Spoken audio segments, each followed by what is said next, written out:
feels super good.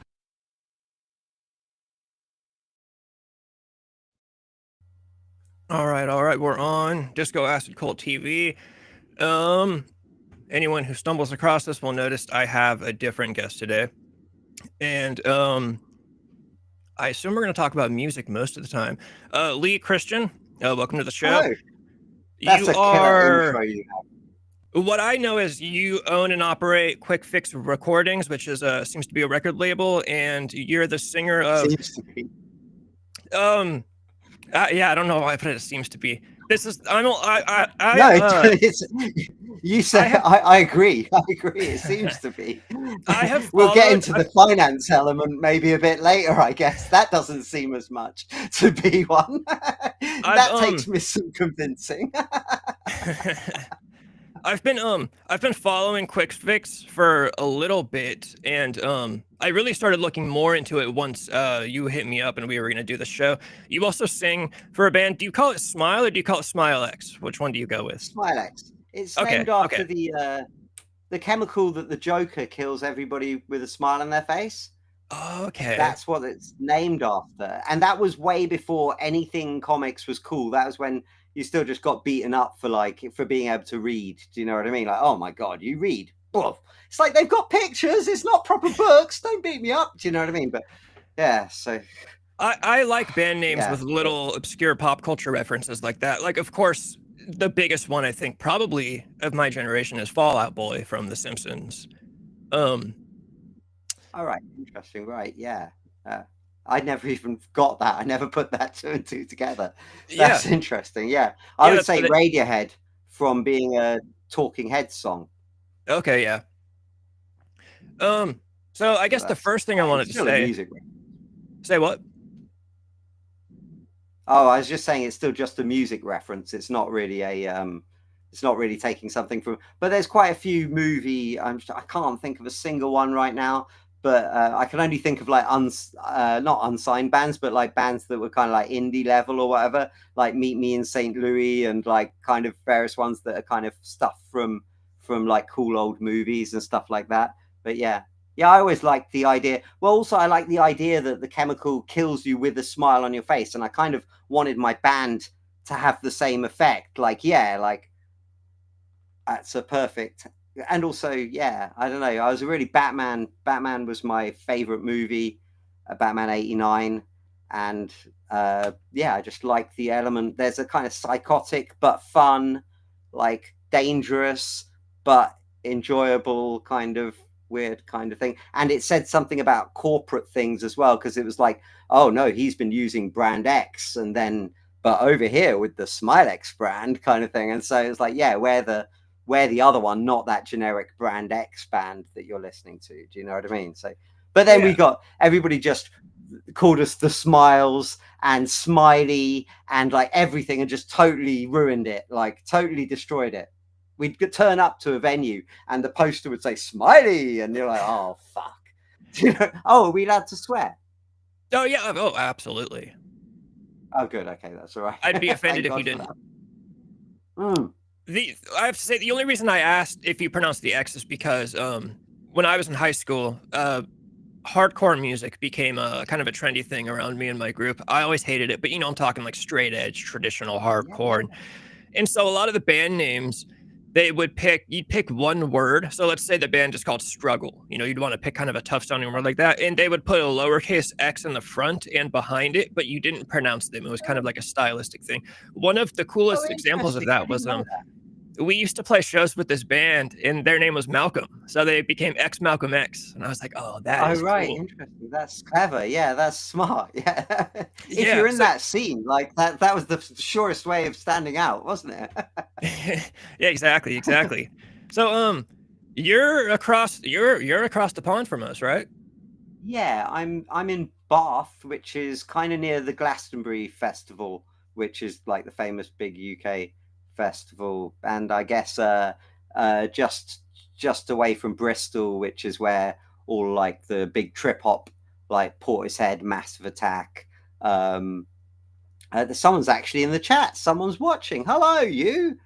Yeah, this is More one of our usual our Twitch folks. What's up, the more? Is that a 76 for the date of your birth? Because if so, then we were both born in the same year. Dude, I'm surprised actually. The more well, I guess I'm not surprised. I was gonna say earlier, I don't usually stream in the daytime, so we might not get a lot of chatters. But the more is cool. The more is like our resident. He was born in '76. We have confirmation. Yeah, cool. What month? I uh, want to see. I want to see. We could be exact matches. I'm not dating. I've got a wife. Do you know what I mean? But perfect. July. Oh, sorry, bad. I don't know if that's a bad match or a good match, but ours March anyway. So yeah, that makes you younger than me as well. So I'm instantly jealous. Anyway, so we were going to be friends, and now it's all gone wrong. I can't be friends with. I'm instantly jealous of you. You're younger than me. But you also got to see all the same kind of gigs and everything. So, you know, that's I'm glad you took that as a joke. Yeah. But yeah, I assumed there's a certain level that you could get away with if you're used to watching this gentleman anyway. So Yeah. Yeah, no, we have good times around here. Not much serious. This is probably the most serious thing I've done on the channel, only because I do want to, we're gonna get into music and stuff, which is yeah, cool. the biggest part of my background. So first of all, to me, you own and operate Quickfix Recordings, a record label. To me, owning a record label sounds like the most stressful shit in the world. What made you want to own a record label and deal with bands? I looked at your roster earlier, and I do have to say, I do like your band Smile. I watched I think it's Wasted Youth, your video for Wasted Youth. That was a really good song. Yeah. And I really liked TV Sex Death, is it?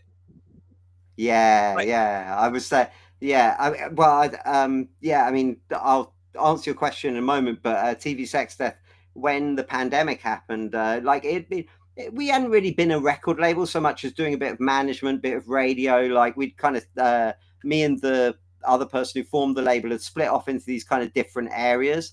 And then what happened was I happened to make friends with a dude called Kalindo, who is, because I interviewed him for a COVID show I was doing. Because when everything happened, I thought, wow, I'll make this cool show where I can show people what they can do whilst they're indoors and give them some entertainment. So I got all these people from all around the world to send me videos of how to meditate, how to cook, what books to read, what films to watch, like all sorts of stuff. And obviously musicians. And I did an interview in each one. And for one of them, I happened to approach this guy, Kalindo, who is the guitarist for Janelle Monáe. And he's also the nephew of Maceo and Melvin Parker, who were in James Brown's band, and Maceo Parker, who played for Prince, Living Colour, Jane's Addiction, like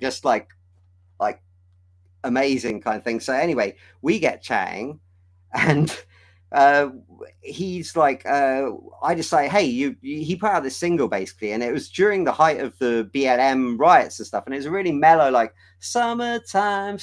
But over here, we weren't really having quite the same COVID as you were. We were kind of like trying to grab what time we could out in the sunshine, and kind of, we weren't having like necessarily the same protests and everything like that. So I was like, why don't you do a remix EP here using UK DJs to kind of, give you different flavors to this song and make it kind of for playing out when people do get a chance to go out and for kind of, enjoying like the thing. So then I organized all of that, and that kind of relaunched the label a little bit as an actual record label, because we originally started doing CDs. I'll go back to that. We'll do this a bit like a modern movie, and we'll tell you the end first, and then we'll go back and fill in all the gaps. But and you can we'll assume you're intelligent enough to put it together. But yeah, I mean, so it kind of rebirthed everything, and I started looking out also at all these bands that were all across the world, and it's like, we don't have to be this Oxford label that we don't make CDs anymore. That's not what we're doing. We can be international, and we can just have bands from anywhere. And there was Blackout Orchestra in Canada, and in Toronto, I should say, and there was TV Sex Death in Nashville. And TV Sex Death I literally found from it's so weird. It's like liking a comment or something that he said, or maybe he liked a comment that I said, the main singer-songwriter guy, on a Kurt Cobain post. And we kind of just I went and checked out his band. I was like, I love this band, and I'm a sucker for signing bands that are a bit like Nirvana. Like, and don't get me wrong, like they're not all only like Nirvana, but also our band Verbal Kink that we signed back in like 2004 again got like Nirvana comparisons. For me, that just means they're tapping into something that I really like that got me interested in music in the first place. So I have a lot of enthusiasm to give that. Like it's really easy to go and sing its praises to someone because it taps into the exact raw feelings of why I even got into the whole thing. So yeah, so TV Sex Death was like literally one of the reasons that it became an international label, and we just decided to have a load of bands all over the world, and we'd work with all of them. We'd coordinate releases, we'd promote their gigs. We're not necessarily going to be at all their gigs or whatever, but that's not something that a big record label does anyway. So you can kind of hit that middle ground of like, oh, we're administrational, and where, you know, we do a lot of things that a lot of bands don't remember how to do because they didn't grow up in the times when you had to do all this stuff in a bit more of an organic way. And like social media has kind of just taken over everything. Oh, well, you do it, you slap a post on social media, my EP's out, and then that's done. If it isn't doesn't stream 50,000 times, oh, what a failure of a song. It's like, what? That's not how songs work. Do you know what I mean? So yeah, so a lot of it's built out of like kind of, the Quickfix was built out of a need to, we found a band that we really liked, which was a all-girl band, grunge band Caliber. They had like big riffs, and they were like 15, 16-year-old girls, and they were kicking the ass of every band that they played with, you know. And so we were like, we're going to put out this record. Nobody cares about this band. They should be the one that everybody. And also they're like 3 teenage girls. Like, what's not to like for like young boys or for young girls? Do you know what I mean? That's the perfect thing. So, and they're kicking out all these, you know. So we put that record out, and Smilex's first record, which was literally recorded the day after the band got together. So like, I'm a real punk, let's get stuff going and let's run with it. And I love the fact that you can chart Nirvana's history right back to like crappy little half efforts at things. Do you know what I mean? It's like amazing that you can see that growth. That's important. This ready-made product thing. Sorry, I talk a lot. You could probably tell. But this ready-made product thing that everybody's got now, that's not how things are made. You got to put in the grit. Do you know what I mean? And anyway, I'll let you speak a little bit, but yeah. Oh, no, you're all good. It makes it easier for me. So I that sounds awesome. I like that you, it sounds like you work with the bands.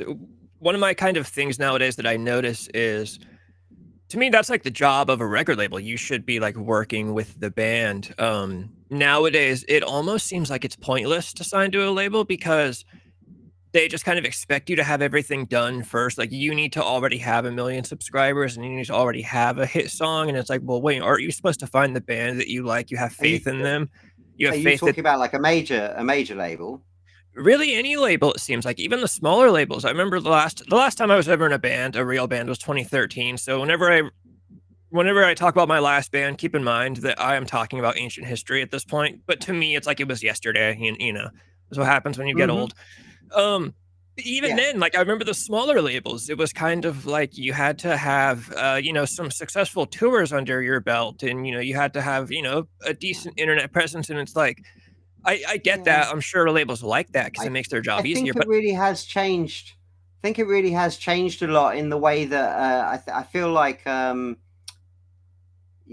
kind of time that you're saying is literally whereabouts music kind of died in a weird way. Like, that is the kind of, like, can you name any like proper big bands that aren't from like that span, what they call the noughties or whatever, like the literally from 2000 until like 2010? Can you name any bands that are massive that aren't from that era or before?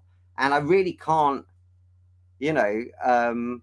Hello, Protomax, thanks for joining. Yeah, I really can't like stress enough like where all the, you know, it's a slow death for sure, but I think you can put a real kind of finite point on it around about that kind of, in the 2010s is where it died, and it got replaced by all this like kind of factory product where it's made by teams of people. And I've got no issue with any type of music being made, but where the counterculture started to disappear out of the mainstream, and the mainstream stopped vampirically drawing from the underground to refresh itself, like music used to change every 3 years from like the 1960s or 50s, maybe even until like about 2010, 12. Then you suddenly, every Grammy has been won by Adele and Beyonce and Taylor Swift and the same people for like ever. Same songwriters are involved in every single hit song. It's just become this weird kind of, oh, that's, being honest, I think the two industries have totally separated. I think there's the music industry, which is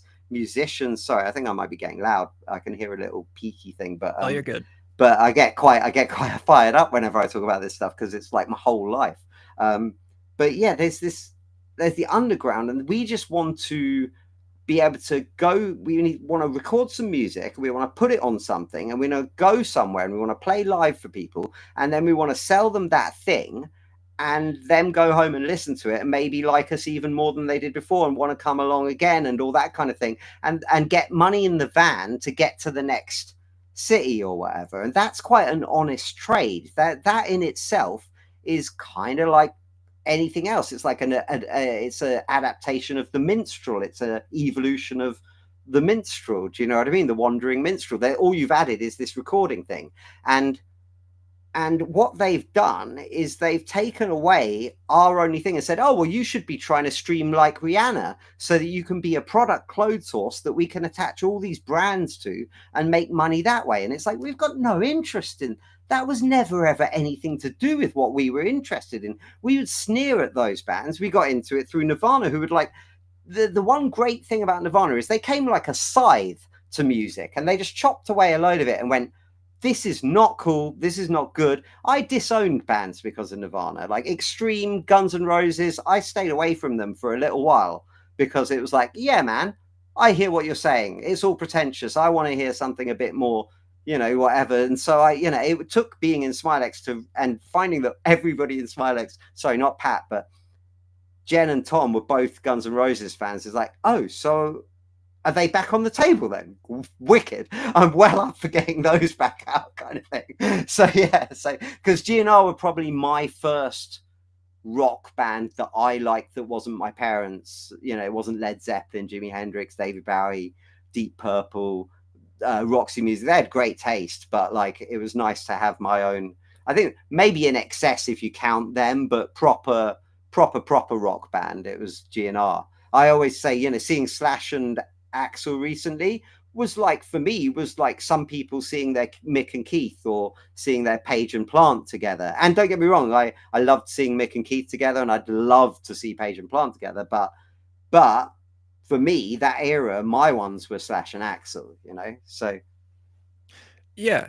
I think your point is super interesting about there kind of being like two different industries. One's the underground and one's the music industry. Nowadays, I think as far as I guess nowadays I can't lie. I guess mostly I do listen to stuff on the more mainstream. Like, so for example, I obviously do love rock and roll and I love underground stuff and I love all the, Nirvana led me to bands like L7 and Mudhoney and the Babes in Toyland, and when I say whole, I do love Celebrity Skin, but I really love Pretty on the Inside. For me, it's like, Celebrity Skin is such an amazing pop rock record. If you're going to make a pop rock record, make it like that. That year, Mechanical Animals and that came out, both produced by Michael Beinhorn, who also did like Super Unknown, which just celebrates 30 years. And I listened to it the other day almost. And it sounds amazing still, Super Unknown. It sounds amazing. And then Mechanical Animals is like a benchmark album. That is like, if you want your album to sound great and kick the ass of Britney Spears and compete with Eminem, do you know what I mean? Like, that's what you make a record like. Don't like the drugs and like Dope Show, and do you know what I mean? Like, yeah. Get out of here. Like, that was one of the 10 bands that Smilex was kind of like, because I like so much music, you have to kind of go, right, I'm just going to thin it right down. Like, I'm just going to like kind of chuck away some influences where it all bleeds in weird ways, but not for the main, core of it. And yeah, Mechanical Animals era Marilyn Manson is definitely one of the huge big influences of its It time. I know that's it's not. I know it's got its controversies now to say that name and all that kind of business at the moment. But you know, looking at art and looking at production of music and looking at great banging songs that call back to like things whilst also being fresh and new and sounding as modern as anything like at the time. You know, great stuff. Both and Celebrity Skin as well. Like, like someone saying, "Oh, Billy Corgan, another great song that Billy Corgan wrote," and it's like, dude, it's Malibu. Like, wouldn't Billy Corgan sound a little weird? Sorry, I'm going to swear because I'm loud. Wouldn't he sound a bit fucking weird singing a song about him and Kurt in Malibu? Do you know what I mean? Like, get out of it. Like, just come on. Like, have a little bit of like. Everybody wants to quantize everything, and like, music isn't science, it's magic. Do you know what I mean? It's chicanery. It's taking something that isn't something and creating a set of circumstances around it that turns it into something that people can believe in, that's beyond anything that actually, you know, the bricks and mortar of what went on there. Do you know what I mean? Like, you see a great band, it's transcendent. That's so stop trying to make it about like numbers or like details. Do you know what I mean? Like, that's not what it's about. It's about accidents. All the best music is accidents. Like, the shredded voice of Kurt Cobain is a callback to the shredded voice of on Twist and Shout of John Lennon that ignited a whole music industry, because he was singing his 16th song at the end of a long day and his voice was too shredded, and that excited everybody. That was the bit that, you know, it's the j-j-j in Creep by Radiohead. It's the j-j-j, which was an accident, and it took 70 takes to do the second one because it was such an accident. Do you know what I mean? So stop trying to box it. Do you know what I mean? Stop trying to make it maths. It's not maths. You know, math rock is maths. There's I have like 20 comments. Let me see if I can get to them. Yeah, go for it. Sorry, I can. No, you're all good. Like I said, it's making my job easier. Mechanical Animals is my favorite Marilyn Manson era. That's his best album. That's his rock star. Every musician or rock and roll star has like a true rock star era, and that's, you know, I always say bands, usually it's their third album. That's when they start developing some kind of different gimmick. Like My Chemical Romance had The Black Parade for their third album. Right, The Used had Lies for the Liars, which is when they got all the characters, and, you know, Burt dyed his hair blonde. Marilyn Manson's third album, I think it was his third album, was Mechanical Animals, just when he dyed his hair red. Yeah, it does the whole. It's kind of, yeah, in a way. Does the whole career, you know, character thing. Let me see, what was the next one? Yeah, Billy Corgan writing, helping to write with Celebrity Skin.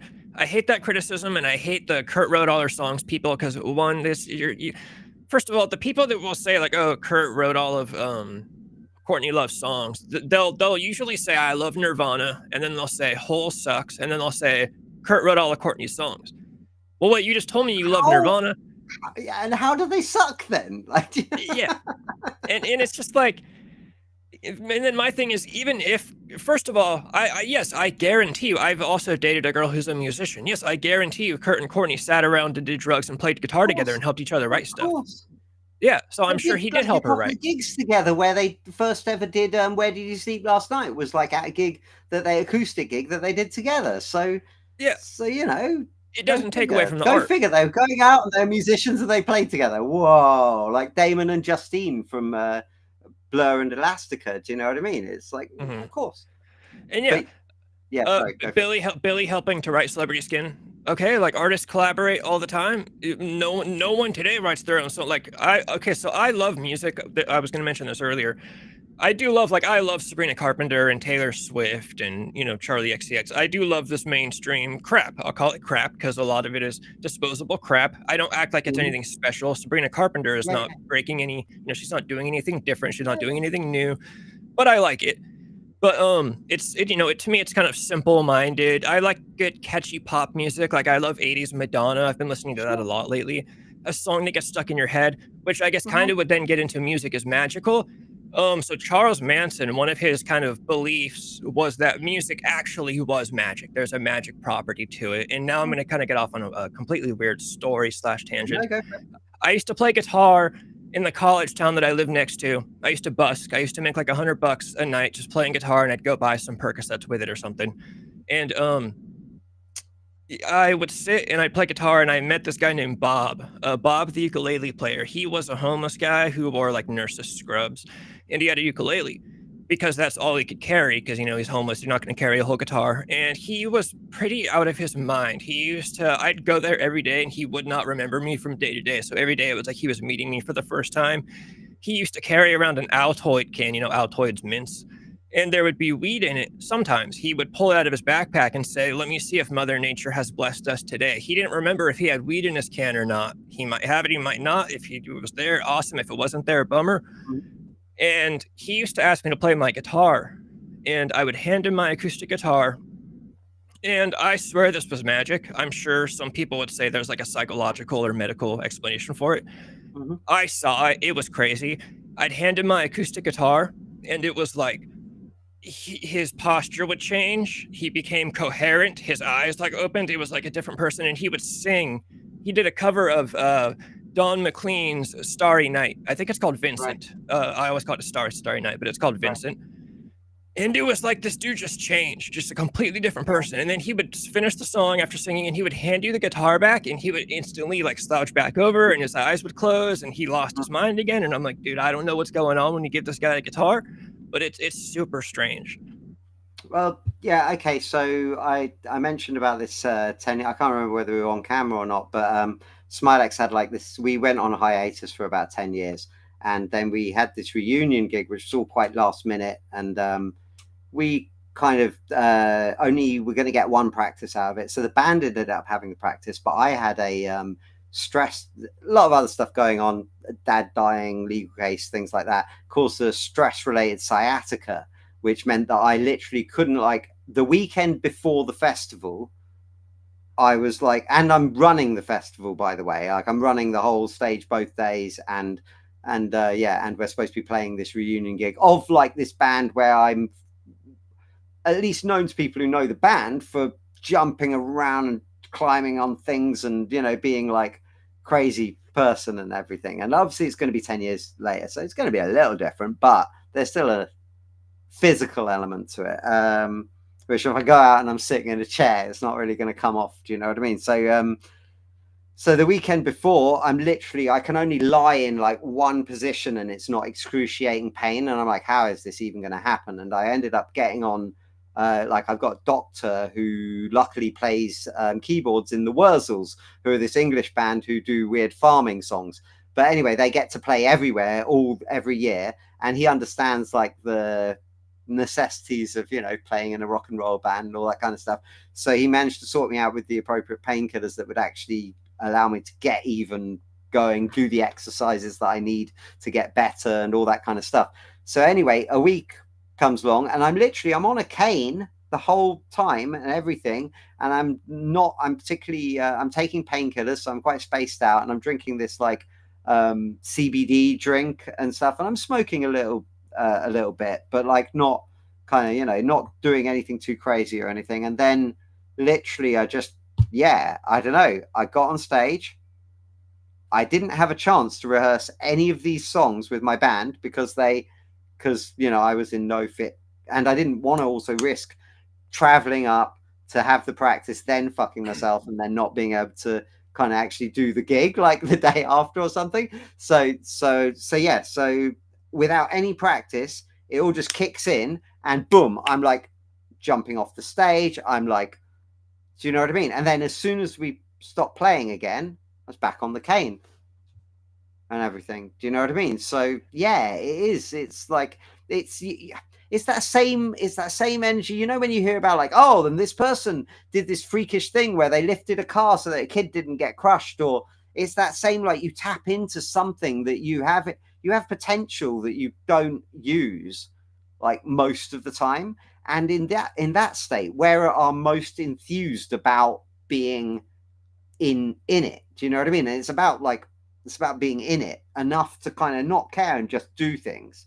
And that was a lot, if I'm scared at the dentist, but if you play a rock band, and I'm scared of heights, but if you play a rock have a rock band on, I like can scale things and go across things and jump off of things. I'm not a physical, I'm not a sporty dude or anything like that. I was just a skinny guy kind of traipsing across things and running all over the place, and and smashing things over my head. So I was like, every gig was like, oh, my brother would be picking glass out of my head in the bathroom and out after a gig, and he said, you really should be like somewhere getting a blowjob or something. Not that this should not be. I understand it's a great show, but like you're missing some stuff by being here doing this.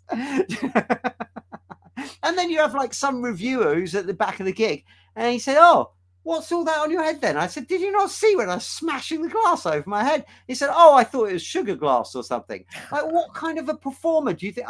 This isn't WWE. I'm not like setting up little things around the venue that I can pick up and fake smash over my head. It's like a real deal. That's when you start wondering whether it's worth giving the real deal, though, when nobody knows the difference and nobody like really cares. You're like, and my mum especially would be like, you're doing yourself like some real damage here. And is this worth it? Are you getting the results you want to have? And I've never been like, I'll play an amazing, ridiculous gig to like 3 people who showed up because they bothered showing up. And I'll play exactly the same gig to like, a festival full of people or whatever. So yeah, I would like go too hardcore all the time. And, like I've got scars all over. If I shave my head like down to a crew cut or bald, there's just like scars all over my head. My wife's like, oh my God, look at them. There's another one of this. It's like a map of some shit. So, yeah. But yeah, so, I don't know what the original thing was, but yeah, the magic element. And there's something there's a zone that exists, which is unlike, I've taken a lot of drugs and I've, like, I don't want to boast or anything, but I've had a fair amount of sex and things, and I've done like lots of fun stuff, but there's nothing like when you hit that specific moment where you're in it and everybody's doing their thing the best that they could be doing it, and it's not even about the best, it's about the right. Do you know what I mean? It's like, oh, this feels right. It might be the scrappiest gig you've ever played sometimes, but it was like exactly right for that moment and that time, and that energy was. And that's another thing is, like every gig should be kind of different according to where you're playing and who you're playing to and everything like that. And I always tried to make that thing. But after a while, it gets to be like, oh, Smilex, that's that band that do all the crazy stuff. Yeah, I've seen them. I'll go and see this other band because I haven't seen them. But I expect it to be a way worse show, but I haven't seen it, so I'll go and see it. It's like, oh, right, so that's how it works. So it's not about just being the best and everybody will stay loyal to you. We'd have like a recycled audience sometimes. Like we get new people coming in every couple of years going, you're amazing, you're going to be huge soon. And we'd all just laugh. Do you know what I mean? It's like, no, man, in 10 years, you're the 5th wave of people that have told us we're going to be huge. I don't think, so. Yeah, no, it's, there's definitely something about playing. I've always said that, again, same, I've spent a lot of my life doing different types of drugs. I've done drugs that like most people are afraid to try, and I always say there's no better high than I always say it specifically the moments between the second and third song. My last band, our first 2 opening songs, the first one bled into the second one, so we'd do 2 songs back to back, and then we'd stop and our singer would talk. In that quick minute where our singer's talking to the crowd, that's when your legs stop shaking, you're not nervous, you're like, okay, like I'm fucking here. That's like the greatest moment in the world is when you're in between the second and third song, and it's just kind of like I'm invincible. I'm picking out which girl in the crowd I'm gonna go talk to after the show because I know it's gonna be you get into that zone. You Just sound like a better man than me. Has been for the last like I don't know ages, 17 years or something. So yeah. Just so I already got that bit sorted. I'm picking out who I'm going to go and grind up against, or like I don't know, chuck my mic in their crotch and then scream into it or whatever. It's a whole different thing. It's a whole different mating call at the Smilex gig. I was gonna say you sound like a better man than me. I was kind of a bratty person, a bratty kid and young adult when I was in bands. If we did get to a show and there wasn't a lot of people there, I wasn't doing much. I won't lie. I'm a crowd person. If there's if it's a good crowd. But I've played wild shows. The last show my last band ever played is actually on YouTube. I'll never pull it up because it's kind of a poor quality. It's kind of dark, and you'd have to know what you're looking for. You can see it, but it's nothing worth like pulling up. I'm actually going to talk about that on. We're going to do a stream on the 27th. It's that thing I've been talking about where we're going to talk about blackouts, people who have partied too hard. For my last band's last show, I kind of dealt with it. Now looking back on it as an adult, I realize I was 20 at that time. The way I kind of dealt with it, I was upset about my band playing our last show and us breaking up. Was I got myself trashed basically. I was pretty blacked out that entire show, and it was like a train wreck show. There's all types of like I decided I wasn't gonna play this song because I don't like the song.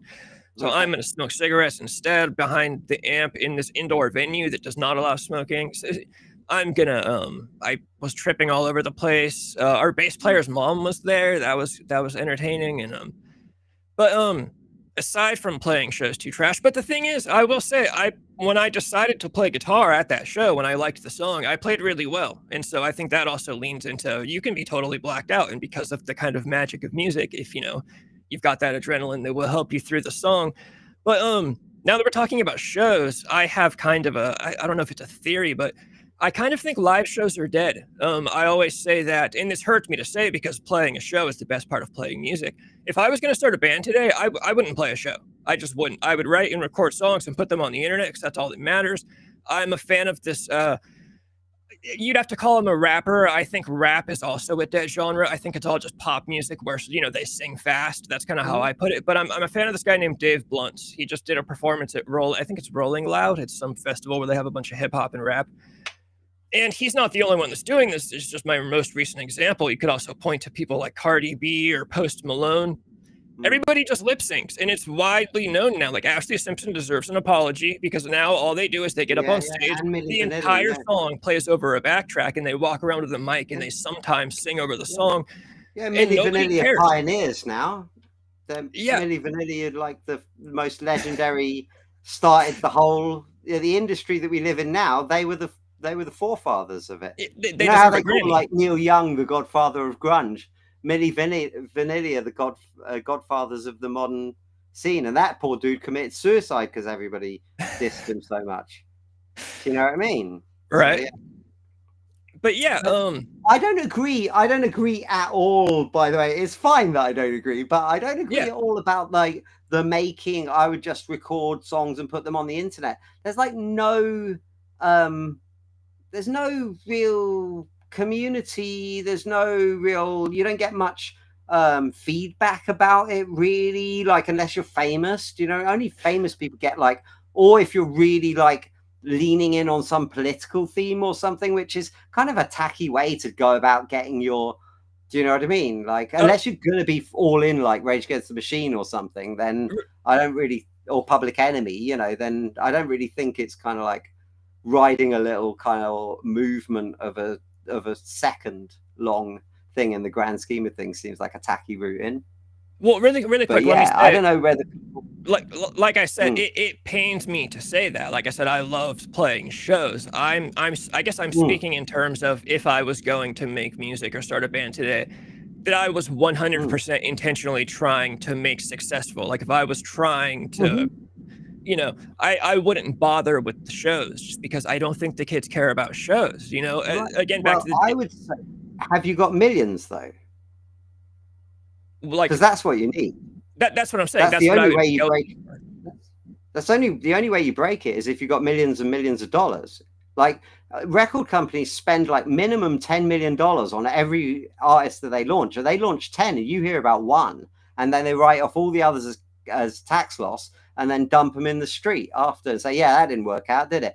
Do you know what I mean? And like, so for every and we don't even know if Sabrina Carpenter is an actual success yet. That has to still be quantified, like, because a lot of what you see, which it feels like the product, is the pitch. It's not the sale. The actual sale is like how many people, like Ice Spice canceling all these venues because no one wants to go and see them. Do you know what I mean? Like, it's just some weird little thing they look at for a moment on the internet, but it's not real. It's not something that they care about. Do you know what I mean? So whereas you'd get more people going like, oh, well, I want to go and see Oasis. Do you know what I mean? Like, wow, okay, that's like, what? Do you know what I mean? So of that age, of the age that should be like, oh, are you going to go and see Ice Spice? And of course you've got Taylor Swift, but that's quite a rare one-off example of like something that was built a certain way and pivoted every single time they needed to capture whatever audience was at the time. Do you know what I mean? And so I don't really think like these things can be used as examples for what independent artists are trying to do. Like, it's like follow the leader, like is look at your closest competition, the person who's just doing a tiny bit better than you, and try and mimic their success, reverse engineering it. And then when you get to that point, look at the next one and then kind of go out to there. You try and shoot for like, oh, I'm in a band, we're going to be U2. It's like, good fucking luck. Do you know what I mean? You've got a fraction of the resources, you've got a fraction of the budget, fraction of the kind of, you know, access to creative people to make the best possible. You're gonna, oh yeah, well, it's all right, I'll do some editing in Final Cut Pro. And they're like, do you know what I mean? Like, what are we talking about? You know, so I think, you know, an independent artist has to be independent. They have to do things in an independent way, which should be fuck the mainstream. I don't care about the mainstream. It's lame. Who cares? We've come to burn that down. Do you know what I mean? And you can't do that and then also go, and thank you, Amazon, for this lovely award. Do you know what I mean? It's like, Amazon, aren't they the first person to like the match there? Do you know what I mean? Like, so yeah, I don't think you can be rebellious and play these games. We're on platforms owned by Nazi billionaire like things that are controlled by bots and algorithms and stuff like that. It's like, how far away is that from, I want to get in a band so I can say fuck you to the man? Do you know what I mean? Like, so just go away from it. Just go, yeah, I'm not going to do that. Or use it and subvert it and, you know, make your own twisted version of something. You know, go like, hi, I'd really like you to listen to my new band. And if not, I'm going to kill myself. And then go bang and then blow your head off. And then like watch people react to that on social media. Do you know what I mean? It's a lot more interesting, right? But nobody's doing that. We don't have a Marilyn Manson. Do you know what I mean? There's no one going like, oh, I'm going to fucking stand out. The job was always to stand out. That's all it ever was. No matter how competitive it ever gets, the job is always to stand out, you know, to cut through the noise, you know. So everybody's kind of forgotten that, and they just go like, oh, well, if I get the algorithm on my side and if I get the numbers, these people are on for free entertainment. They're eating a sandwich or they're having a cigarette or they're having a shit. You know, they're not there to buy something. They're not there to commit. Oh, well, this is going to be my new favorite thing. They're like, just thrill me for a minute. Do you know what I mean? So if you can't even do that, you're not in the running. You think you are, but you're just in the sea. You're in this big ocean. Do you know what I mean? Which is why I wanted to come on this show, because every time I see your videos, it's like, huh, it caught my attention. I don't even have to like everything you say. Do you know what I mean? It just catches my attention and it stands out as someone who's trying to, as I said before, was, you know, keep this time on a tradition of a free mouthpiece that isn't resorting to like, oh, I'm here to beat up on some people. Do you know what I mean? Like, punching down is a really tacky thing to do. And in a way, you know, that's why I say I don't mind pop music. I don't want to punch down at these talentless puppets. Do you know what I mean? Just because they don't have my integrity, musical skill, knowledge, history, credentials, I don't want to beat up on these poor, like, innocent puppets that are going to end up drug casualties in 10 years, like, you know, selling their story on some tacky show, like, for, like, you know, and blowing some producer for, like, you know, another line. Do you know what I mean? Because it's got that bad. Do you know what I mean? Like, I don't want to beat down on them. It's unfair. It's like punching a 5-year-old. Do you know what I mean? But they're the ones with all the money and all the platform and everything like that. So if someone doesn't say, hey, whatever happened to what we were saying, Christina, Britney, Eminem, Marilyn Manson, that was the conversation. Do you know what I mean? It was like, oh, who's like the biggest solo artist in the world? Well, it's one of them four. Go figure. Do you know what I mean? That's the alternative, having some kind of voice in the mainstream, in the structure, even if it's because the vampiric big business wanted to make some money out of whatever the kids are up to these days. You know, like that was a way better way than all of this like weird thing. Now we don't even have conversations about like, who do you like, the Beatles or the Stones, Prince or Michael Jackson, you know, whoever, Pearl Jam or Nirvana. Now it's like, do you like Trump or Biden? What? They're two fucking old rich dudes. I don't like any of them. Like, do you know what I mean? And also it freezes out that you probably have read about we've got conspiracy theorists in the house, the Hegelian dialectic, which is offer them two choices and ignore every other option. Do you know what I mean? It's like, well, yeah, whilst they're busy saying the Beatles or the Stones, you could have gone for the Kinks, pretty good band. Do you know what I mean? Like, so, you know, so Pearl Jam, Nirvana, or Alice in Chains. Don't leave them out of the conversation. Do you know what I mean? So you know, it's like, it's just simplistic selling. Do you know what I mean? It's like simple marketing. Pepsi or Coke, Pepsi or Coke, Pepsi or Coke. I like Fanta. Do you want to know a weird story about Fanta? Yeah, I'll take it. Okay, so sorry. Okay, and then I'll stop talking and let you talk for a minute. I knew a guy who did some work at a specific really fancy venue in the previous pipe, whichever.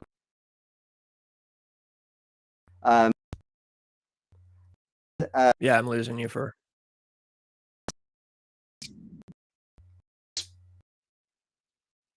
Pope,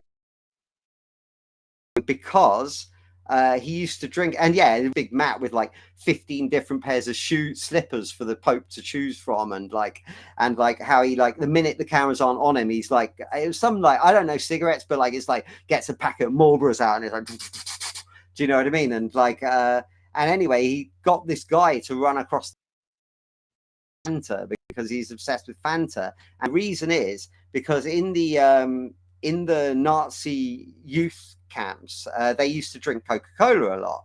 And then basically when America changed from being like, oh, we think we might back the Nazis, like Henry Ford and all that kind of stuff, when they pivoted and went, oh, actually we'll be part of the Allied forces, they cut off whatever the cereal or whatever Coke, however it's made, it wasn't going to Germany anymore. So basically Hitler said, well, make something to take the place of Coke. And they took what they had at the time and they came up with Fanta, basically. And so Fanta is like the Nazi substitute for Coke. the Pope, the previous Pope loved. So yeah, so there's one for you. Was that Themor 76? I think he was the conspiracy theorists. I noticed Protomax saying that makes sense, kind of like there's musicians and then superstars. Well, I mean, you could say that in all businesses and all industries. You have your like Premier League footballers or all the divisions below, but it's like those guys are like just playing on a Sunday sometimes and not getting paid, but compared to the guys that are like, you know, doing like 5 million transfers or whatever. I don't even know what money is for football anymore. I stopped paying attention. So when I say football, I mean what you guys would probably call soccer. But yeah, you know, and I'm sure you have it in, you know, basketball. You know, there's probably how many leagues of basketball, and if you're in like the first 5, you like don't get paid for it, and then if you're in like the top one, you get paid all the money that nobody else got paid. Do you know what I mean? So, and even Spotify are like blatant about it. They go, if you don't hit 1,000 streams in a year on a song, we will just give that money to someone richer. Oh, Spotify is the worst. We have a resident guy in chat. He's a musician from Pennsylvania, Pittsburgh specifically, and one time I was going off about Spotify and music stuff. And he was, you know, I've never been on Spotify because by the time my last band broke up, it was early 2014, which was kind of early when Spotify was coming around, but it wasn't a thing. Like nowadays, it's the thing. You got to get on Spotify. Back then, we were just on Bandcamp and it was fine. But he was like, yeah, Spotify pays bands, it's like 0.0037 cents per stream. And if you don't get enough streams, they just don't pay you. And I'm like, oh. That's the most insane thing I've ever heard. Everybody owes Lars Ulrich an apology for going after Napster. Remember when everyone hated? Dude, everyone owes that guy an apology. I dispute that. Okay, because Spotify was the industry's solve for LimeWire and Napster. Now, the thing about LimeWire and Napster is it was no substitute for the proper article. You'd get some dodgy file, you get some weird quality. It might be named wrong. You think that this song is like by so-and-so, and it turns out it's like, that's not a Blink song, it's a Green Day song, like, or whatever. Do you know what I mean? And like, so everything about it was like just led you into being into bands more. Now, Spotify, by contrast, first off, the labels all get paid on the back end. So if Spotify profits in a year, the label profit. That means they don't have to earn through the artists. So they can sell the artists right down the river and they can earn nothing from their streams. And as long as Spotify makes money, which it does every year, by the way, also puts out these like 3-month free premium subscription 12 years into your career when you're the most established server for music. Can you imagine McDonald's saying, come in for a month of free burgers just in case you want to buy some after? Do you know what I mean? Like, what are we talking about? Like any leading product, think of the leading brand in that product that you associate with that product, like Kleenex for tissue or something, going, have all the free tissue and then maybe you'll buy some. Do you know what I mean? Like, what are you talking about now? And then convincing us that we're going to, instead of using the lost leader of a single to sell an album, that no, we're going to drop a single every month so that we can't even get the feedback or radio plays for it before like the next one's out and everything. And then we're doing all this rushing, and for what? And putting all this content on social media and giving all these billionaires our fans data essentially for nothing. And what do we do at the end of it? We go, here, this album, have it for free. Do you know what I mean? And who's going to buy it if it's on Spotify? Do you know what I mean? What's the point? Why? It's a charity. It's an act of charity. If anybody buys your stuff and you're a band now, it's an act of charity because they feel fucking sorry for you. They feel like you're good and you deserve more than you're getting. Do you know what I mean? And that's the only reason they support a band. Or they want a little keepsake, in which case make sure you have some cheap merch. Do you know what I mean? Because you want to get every single one of them. And make sure you have a little free sticker with your name on it so that can go anywhere and advertise you. You know, old school shit. Do you know what I mean? Like, but yeah, I mean, you know, the whole point is that we've kind of lost our whole idea of what we're doing, and we're lost in this weird corporate thing which is of no use to us, doesn't pay us, doesn't pull fans for us, doesn't like people who listen on Spotify, they don't follow up bands. They just go, oh, I think I'm in a mood. Like, do you know what I mean? They get a mood playlist and then they like that song. They never go to find out another song by that artist ever. It doesn't occur to them. It's not even in the way that they are patterned to listen to music. Do you know what I mean? So, and instead it's made it a background thing. So it's like, oh, the cooking playlist, the running playlist, the whatever. I mean, running, admittedly, you kind of listen to it a bit more, but the cooking one, you're like, clack, clack, clack, clack. Do you know what I mean? Like chop, chop, chop, chop, chop. Do you know what I mean? Like you're not giving it attention. Remember when you used to just listen to an album and it used to have to be good to actually make it worth having done that? And then that's how you knew whether this was a band you were going to continue with or whether you were going to just go, oh yeah, that was just a little thing that I liked a couple of songs of. Do you know what I mean? Now we just have only the people with a little couple of songs of, but their careers span forever somehow. But they don't have good songs. They don't have, like, you pull the whole of Beyonce's back catalogue and you're lucky to get like a good greatest hits album out of that. But you take the Destiny's Child and you'd be like, oh my God, this is straight wall-to-wall bangers. Do you know what I mean? So there's a whole different industry. Now they're just turning over content. It's like, oh, this is, and it's yesterday's chip paper. Do you know what I mean? It's like flimsy toilet paper. It's literally, you know. It's like here's today in the toilet. Yeah, it's all right. Sorry, I get really. No, you're good. I think I have a good question for you. Before I do the question, a couple of comments. One, Beyonce. I'm one of the few people, or I don't know if there's a lot of people now. Rihanna is way better than Beyonce. I don't know why everyone's acting like Beyonce is like this god in music. She got a couple songs that I like. I think Rihanna deserves the spot that Beyonce has. Next. Being honest, I think neither of them do because neither of them sing live. If you're a soul singer and you don't sing live, you've got no soul. Okay, yeah, I can see that. That. You sing the national anthem, fake the national anthem. Are you kidding me? You're going to lip sync the national anthem? Just go home. Go home. You failed. You just failed it. It's you true. Know what I mean? It's true. You failed your country. You failed yourself. You failed music. You failed soul. You failed like R&B. You failed like what else are you representing? Because you failed it all. Do you know what I mean? You let them all It's down. true. You You you know, talked about sing from your heart. No, sing from the tape. Do you know you what? talked about how bands should have cheap You know? merch. I have one of my favorite moments of my last band was we used to take Polaroid pictures of ourselves and we would write stats on them. Like a picture of me might say +5 attack points, +2 defense points. And we'd sell these as trading cards at shows. Somewhere in the Central Valley in California, there has to be a landfill full of Polaroid pictures of me and my bandmates because girls used to come to the table and buy these. Girls, if it's not already obvious, girls was a big motivating factor for me wanting to play guitar and get into a band. But some people might Yeah. say you're shallow, but I say no, it's a meaningful, because I did, Yeah, no, that's natural. I was a total geek. I was always moving country and stuff. So when I landed in a new place, I was like, oh, who's this dude? We don't want like he's weird and not from around here and stuff. So like I'd always be like playing the kind of like, oh, I've got to ingratiate myself with some crowd here, and then like, my God, how am I ever going to get on with girls and all this kind of business? Do you know what I mean? And so yeah, I had nothing to lose when I formed a band on the way home from like a Living Colour gig that me and my mate went to. We were like, we've got to form a band. We've got to form a band. And it's like, I've been learning bass. I said, well, I've been playing bass, but if you get further with that than I do, then I'll be the singer because I've got like fuck all to lose. I can only get more popular or more famous for being unpopular. Like it. Do you know what I mean? That's like my two options. They're both better than where I am now, which is obscurity and maybe never getting with a girl. Do you know what I mean?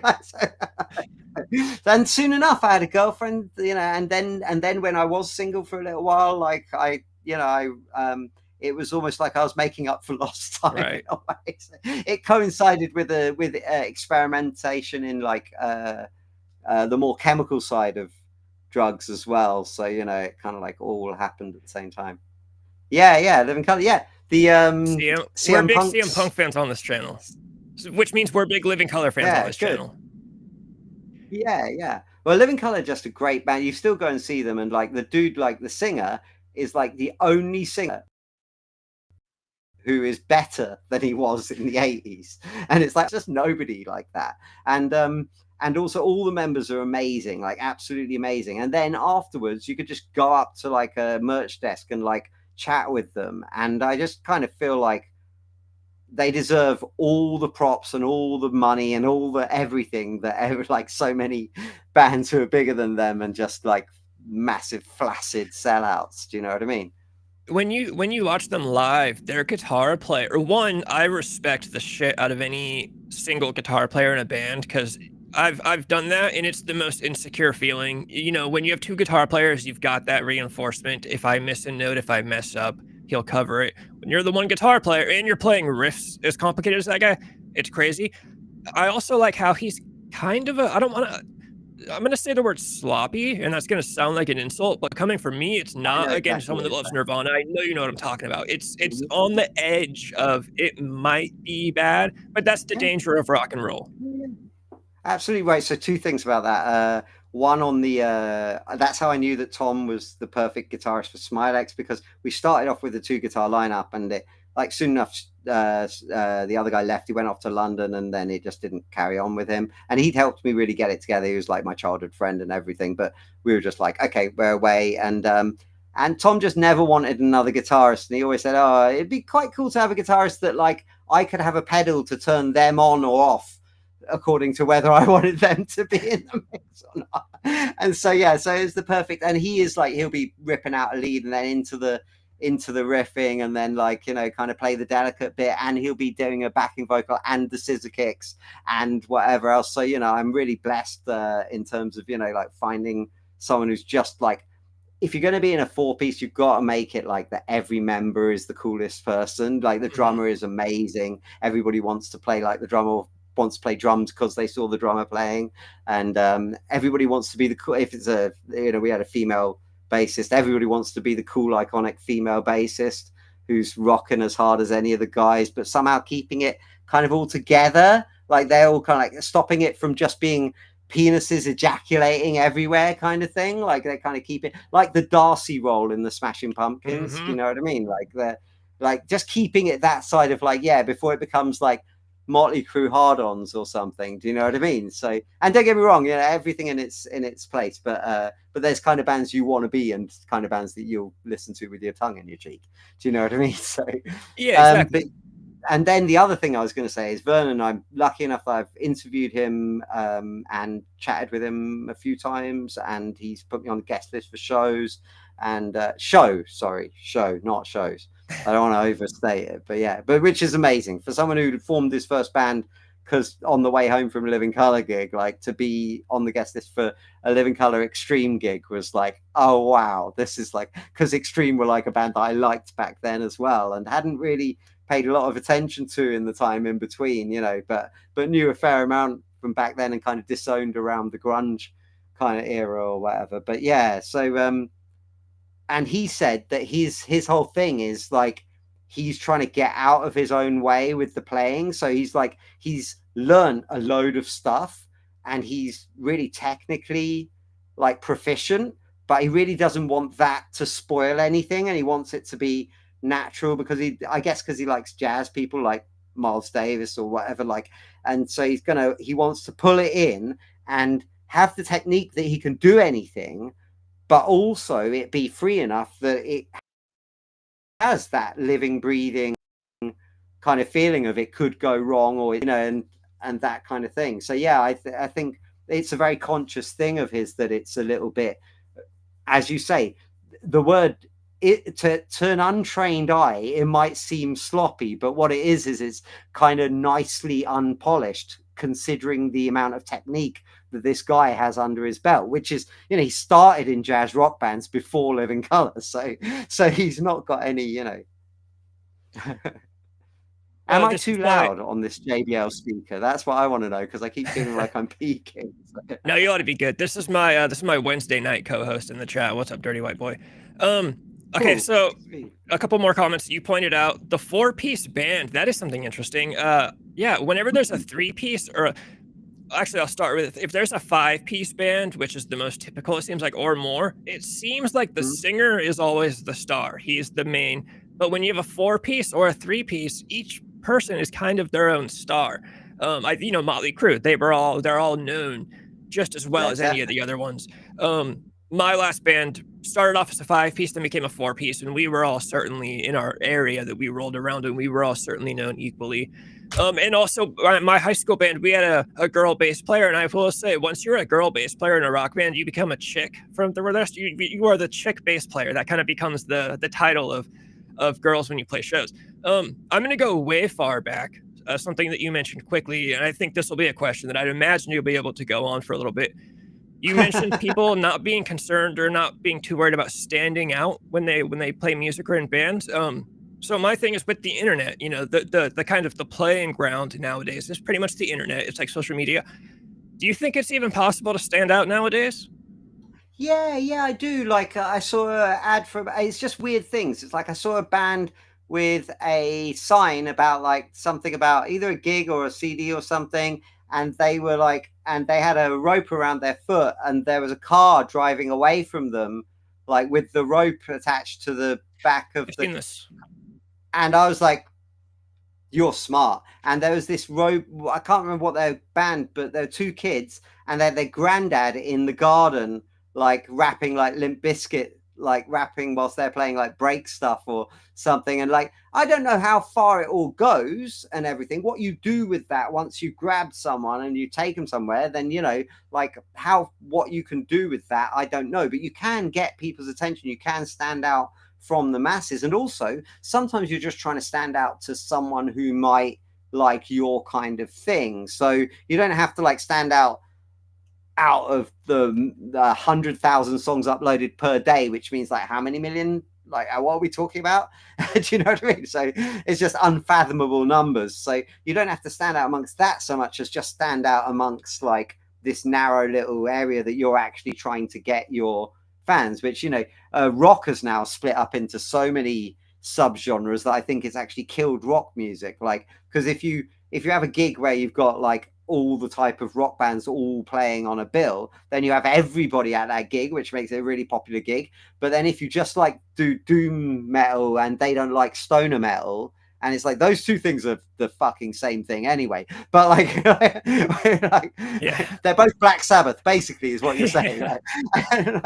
And so then, and those two gigs are split up, and you've got 20 people at a gig, and that's the death of it, because you can't afford to fill the venue anymore, and you can't have your gig anymore, and you've got to move it to your bedroom, which is a part of what you're saying is like, I would just go online. It's like, yeah, and if you can't go out and cause that thing and grab those people in, then in a way you might as well use online as your kind of place to gather them. And I do tell all my bands that they should, and no one yet has actually started doing it, but I tell them in your practices, you should do, say your practice 3 hours, do 2 hours of sorting out all your shit and getting it all together and making sure you're good. And then just blast through your set for the last hour and go live on Twitch, go live on YouTube, go live on Facebook. All of those people can donate money directly to you and see you from any country in the world. And then on Instagram, just to kind of tell them to get over to the other one where you can get the sound a bit better and you can see the whole band and everything. Do you know what I mean? And then they can pay you. Like, I see bands getting money on YouTube for just playing. Do you know what I mean? It's like, that's perfect. That's inventive, and that's reaching out, and that's doing like proper, you know, like putting in the work. But most people just want to use it as an excuse and moan a bit about why they're not, like, why the world hasn't knocked on their door to hear their amazing genius. And the reality of like music, if again, I don't want to get on a long one, but just put quite short, is that mostly the music industry is covers. It has been classical music, which was orchestras playing pre-made arrangements. And then it was jazz, which mainly lent on traditional arrangements and everything. And then we moved into kind of this like 50s doo-wop and all that kind of stuff, which was made by songwriting, you know, songwriters in specific places, all writing songs very much as their job, like a factory. And then you had the Motown kind of thing. And then suddenly we got into self-expression, which was like the Beatles, I guess, kind of, and Bob Dylan and maybe Stevie Wonder and like a few people who were kind of, Smokey Robinson was his own artist who wrote, he also wrote for other people or whatever. But, you know, we got into this kind of era of people writing and saying their ideas in song, which is more like poetry, really, up until that point, you know, someone expressing themselves, saying their views, etc. Do you know what I mean? That was the poet's job before. And then suddenly it kind of switched over. And really what we're looking at is, was that only interesting for 50 years in human culture? That idea of hearing someone say their own thing, because we're not listening to anybody saying their own thing anymore. We're listening to songs that are made like literally they put a hit song in like whatever DAW they're using, and then they replicate, and then they change a couple of chords, and then they go, great, remove the old song, and like, there we've got a new song, and they get some puppets come and sing on it. So that's a recycled object. We've got the AI and the ghost stuff. We've got people writing generically because they think that's what's necessary to get further. Oh, lead with the hook. Great. All music should be 2 minutes long and lead with the hook.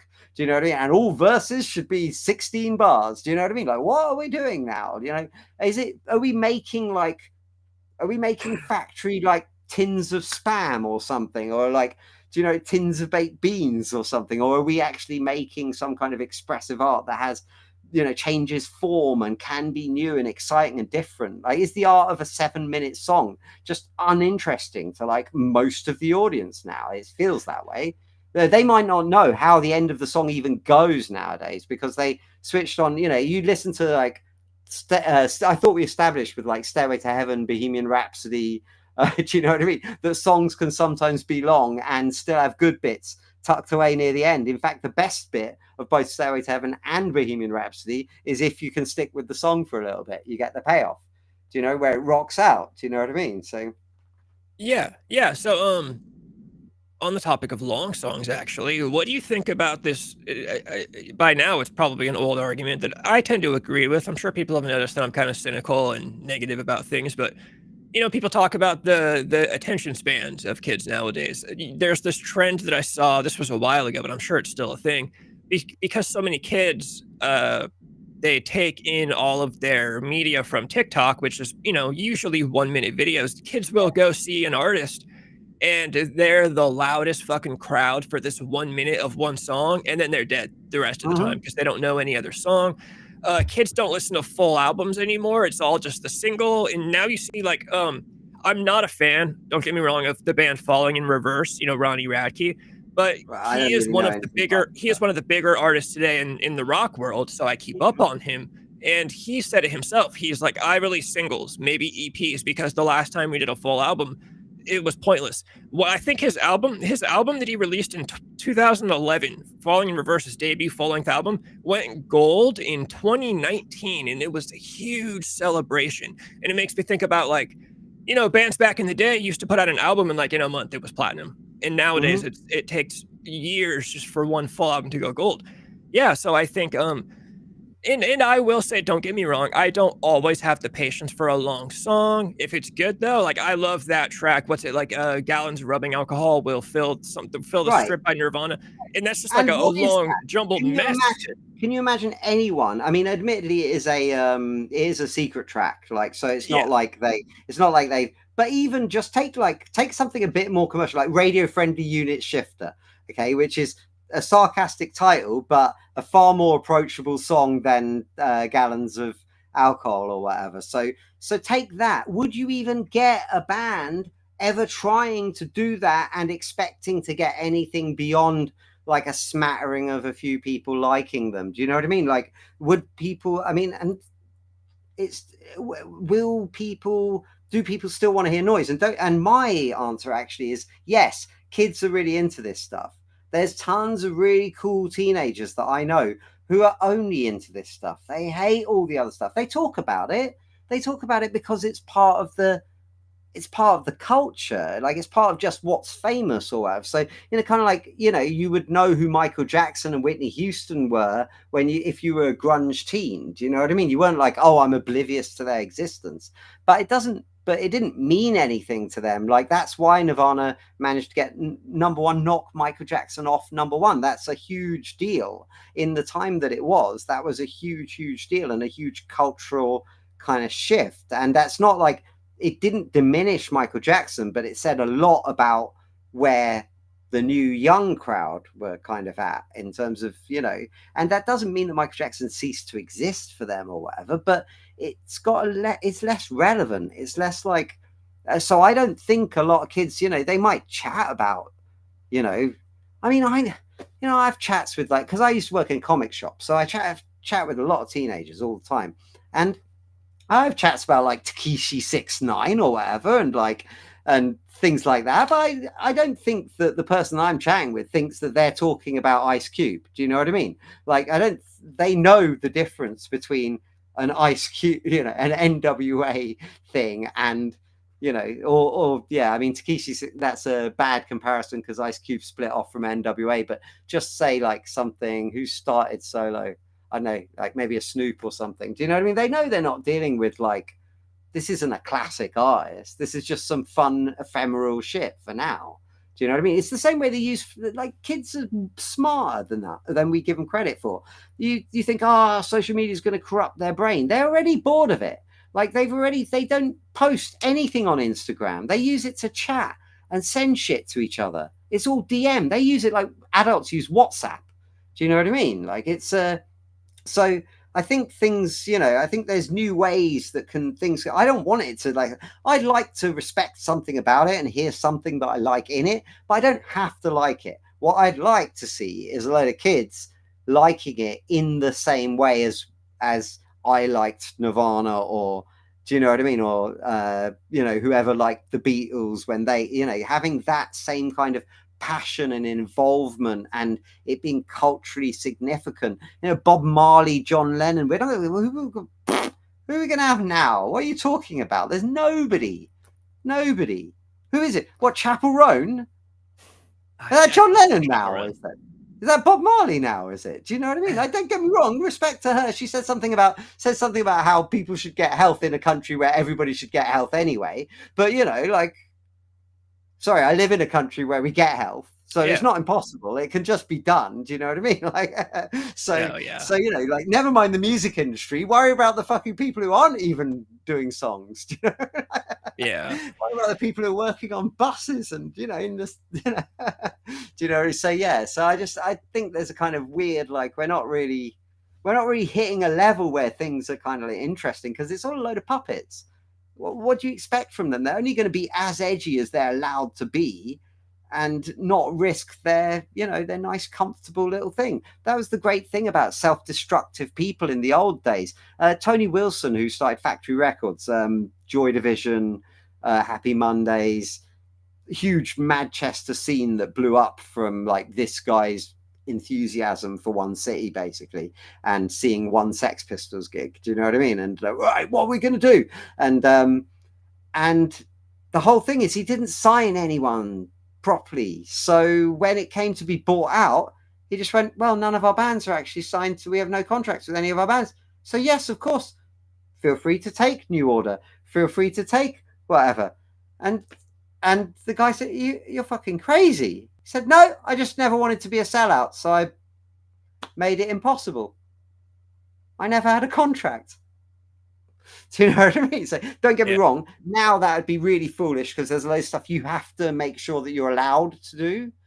Like, you have to get like their permission to have distributed their stuff and everything. So our agreements are like 1 page, maximum 2 pages. Do you know what I mean? Like, of really plain speak, like obvious, as like there's a bit of legal stuff in there because it has to be, but it's all put as simply as it can possibly be put. And like, you can be a musician and understand it. Do you know what I mean? Yeah. But yeah, I don't know. I can't remember where we started and why we got there, but yeah, I'm enjoying the process anyway. I will say one thing you pointed out that I actually have noticed that I do think is cool, where I'm a little bit more positive, is so the original Disco Acid page, before I added the TV, the original Instagram page, the story behind this channel was I made an Instagram just called Disco Acid Cult. And it was essentially a Charles Manson fan page. I gotta start being honest about that. I usually try to disguise it and tell people, like, oh, I was doing true crime. I like the guy's music. I think, I get pretty obsessed about that whole story. It's all different than what a lot of people think it is, but that's not the point. Regardless, I have a little, like the Nine Inch Nails, the Guns N' Roses, the Beatles, even the U2 thing. It all drew me to kind of, like, don't get me wrong, fucked up dude. I really don't like. Yeah. Can we in a moment chat about Once Upon a Time in America? But finish your point. So yeah, I see the fascination anyway. Yeah, I was just gonna say that page made it up to, it was like 9,500 followers at one point, almost to 10,000. But so the point was, I talked to a lot of people, and a lot of the people were younger people. Some of them who I still talk to today, and on the new page, like I'm talking like 19, 20, 21. And I noticed with a lot of these kids today, when I was in high school, it wasn't, at least maybe in my area is all it is. But for me and my friends, we didn't really go back and listen to old music. I never got into older music until I got older. So we didn't go back and listen to 60s, 70s. There was no Beatles. You mentioned New Order. I've been on a huge 80s kick lately. The Cars. I fucking love the Cars, New Order. Nowadays, a lot of kids, it seems like it's cool to like old stuff. There's a lot of kids I talk to, like one kid that I talk to that's 19. He's basically a borderline alcoholic, but he's a huge fan of like The Doors. He loves Jim Morrison. There's one kid I talked to, he's 22. He's he's really into the Stones, and a lot of these people are really into old music. And one thing you also pointed out about that is that you say a lot of these kids, that when they listen to shit like Tekashi 6ix9ine and Post Malone, they acknowledge that these are not going to become iconic musicians like the old days. And that's kind of a good way to put it, because that's kind of the mentality I have with like Sabrina Carpenter. Like, yes, I like Sabrina Carpenter. It is mindless pop music. I know it's not, I'm not claiming it's the Beatles. I think that's kind of been a thing for a while. I used to always, even back in middle school, I used to always say, I could talk you under the table about the Spice Girls, man. Like, I know so much about the Spice Girls. It's ridiculous. Do you know what I mean? So yeah, but I respect like the making of things. Like Motown was that. Do you know what I mean? I think that's like it's kind of missed. Like, there's lots of ways to make music. I just think all the other ways should be allowed in, apart from the factory ways. Do you know what I mean? Like, so I want to hear some actual people saying what they really think as well. Do you know what I mean? And beyond like Sabrina Carpenter's, like, I'm thinking about my dildo today, so I'm going to sing that in the. Do you know what I mean? Like, a little bit more. I get why she does it. I don't like. I don't hate anybody for doing what they're doing. I cannot enjoy their music particularly or whatever, but like it's all got a place. Like I was gonna I don't say, even hate Taylor Swift. I just think that she shouldn't make all of her fans' parents pay for like 3 slabs of vinyl at the price yeah, that vinyl is. Do you know what I mean? I feel like that's yeah. a horrible rip-off when the only thing that's different is the cover. Do you know what I mean? It's like that's really suspect behavior. I feel like when you care Taylor about your Swift fans. Taylor Swift's business and sales practices are certainly, as much as I love her, I've been a huge fan of her since 2008 in her country days. I will say, yeah, it's ridiculous. It's all for charting purposes. So now she's got 5 albums on the top 10, and that's a whole thing. I totally agree. I do think when we talk about factory pop music and then it has its place, I think its place is kind of important. I think it's, when a guy or a girl, when your girlfriend dumps you and you're bummed out, you're depressed for 2 weeks, you listen to sad stuff, and then you got to kind of bounce back. So I'll put on Espresso by Sabrina Carpenter and try to turn my brain off. And you Right, know, but that's interesting to me because like that comes with the assumption that all music that was made by like real musicians who play instruments is depressing music. no, Because like so like I bounced back from Kurt Cobain's death. I like as a teen that hit me like super super hard. That was yeah, like the of course, worst.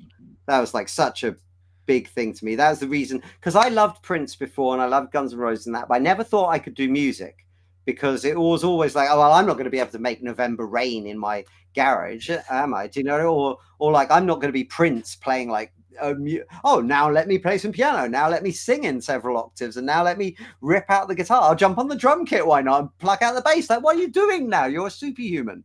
Do you know what I mean? So, but it was seeing kids playing Breed in my local youth center that went like, oh, that's how you do it.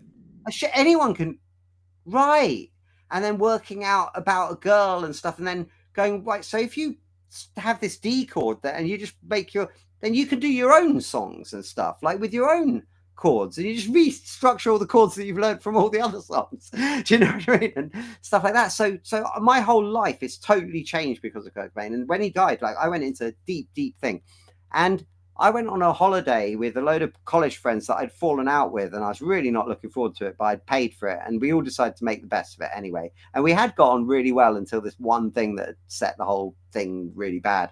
And then we went for this holiday, and we were on the beach listening to it's a band called Terrorvision from England. They're from like north of England, and they're part of the Brit rock scene with like Therapy and Skunk and Antsy, and I don't know how many of these bands, Feeder, all this kind of stuff. And basically, Terrorvision are really upbeat and they're really happy, but they're fucking cool rock band as well. Like really great riffs, really catchy songs, really heavy, like when they want to be and stuff, but super upbeat and really joyous. And so they just kind of lifted me out of like that thing.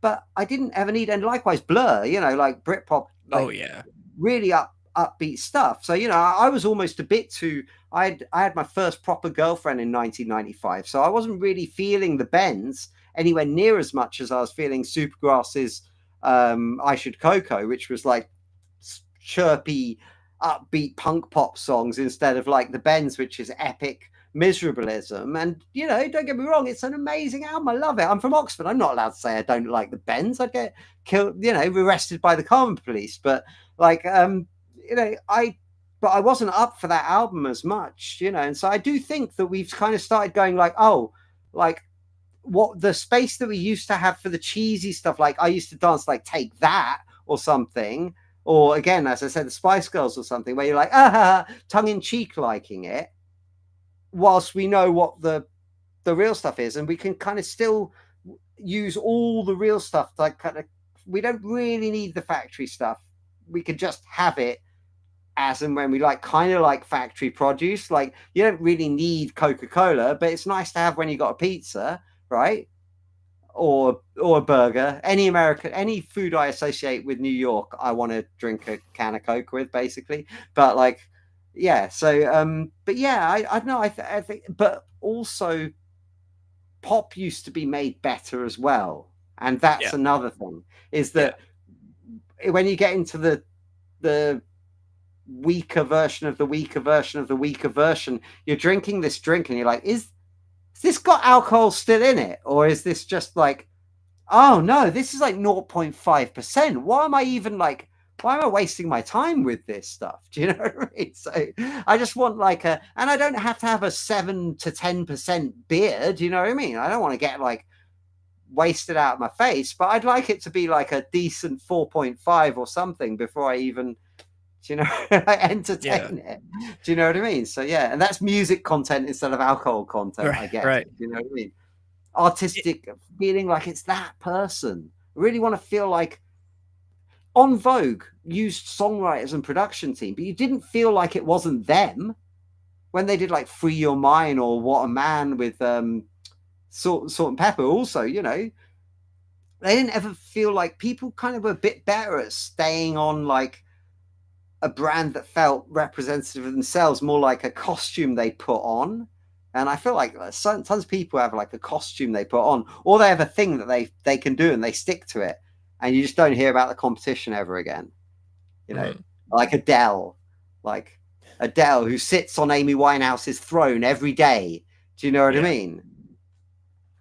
You know, yeah, that is a good one. 15 times blander, but somehow has all the that was Amy's career right there. That was exactly where she was going to be. All those Grammys, all those accolades, all those you're the solo female singer, you know, from the Brit schools, you know. Yeah, that is a good point about the Adele and Amy Winehouse thing. I never thought about that. I do totally agree with right now as far as the pop music. I do think it's like the most plastic it's ever been. When you watch, you know, again, Sabrina Carpenter, Charlie XCX, if you watch any of their live performances, it looks like every single step on that stage is choreographed. Whereas one of my favorite pop performances of all time is, again, Madonna in 1985 at Live Aid when she plays Into the Groove. It looks like a quarter of that song is choreographed. There's certainly a couple dances, but most of the time she's going around the stage doing her own thing, taking up her own, and it's her. You're like, oh, this is, you know, she's doing the rock star Madonna. thing.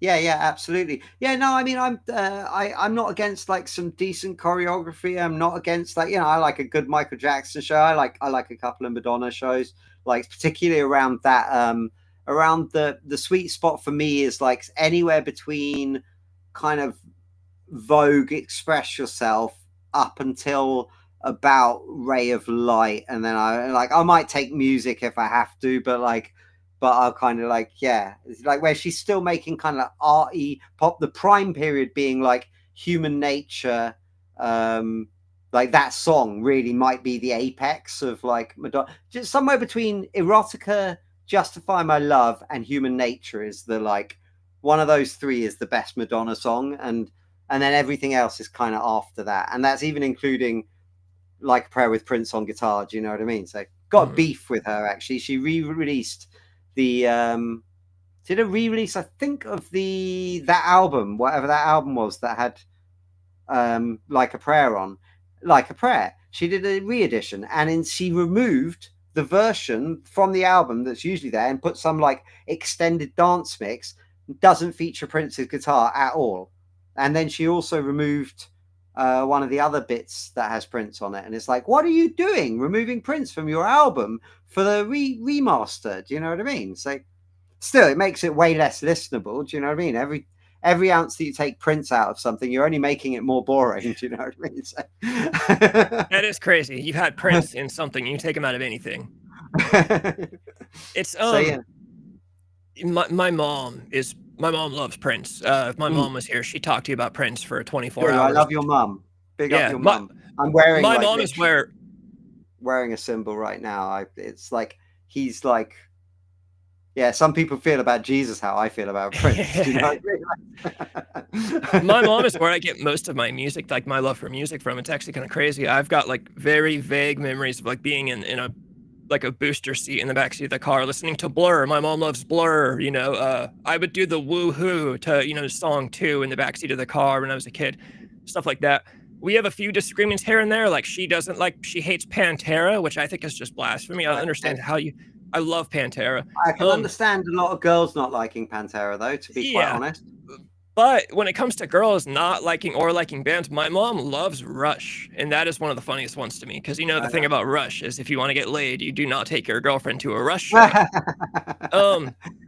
A very simple question I have is, it's kind of similar to that scene in Get Him to the Greek where what's his name says, "Do you want to go to the Mars Volta?" to his wife who's been doing like a load of shifts as a nurse, and then which one's that? And then he puts on the clip. It's like,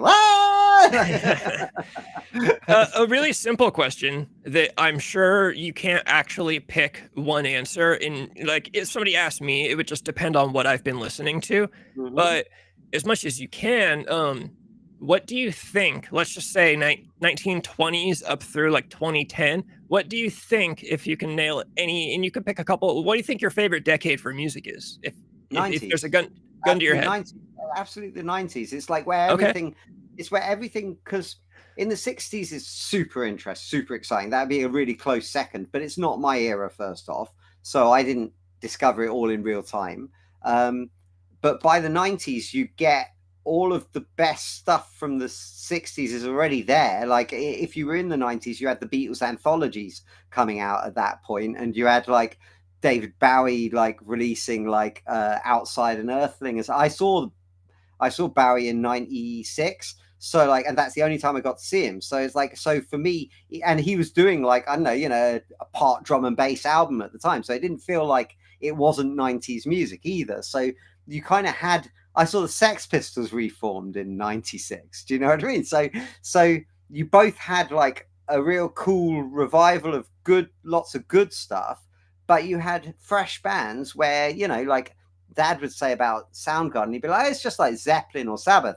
It's like, yeah, but it's my Zeppelin and Sabbath. Do you know what I mean? So, and I love your Zeppelin and Sabbath, but I'm really excited to have my own one. For me, and now coming back to it 30 years later, and you listen to that album's amazing, Super Unknown. But when things like Spoon Man and Black Hole Sun come in, that is like Black Dog kicking in, or like a Stairway to Heaven kicking in or something. It's like, these are epic, classic, all-time. So I was right at the time. It was as valid. Do you know what I mean? So I do think that there's so much valid music in the 90s, and that was the last decade that people genuinely wanted music to be new and challenging and different to what it was before. Whereas after then, we started writing all these charts. I don't know how old you are, but we wrote all these charts in like the late 90s of everything, the best of that century so far, like summing up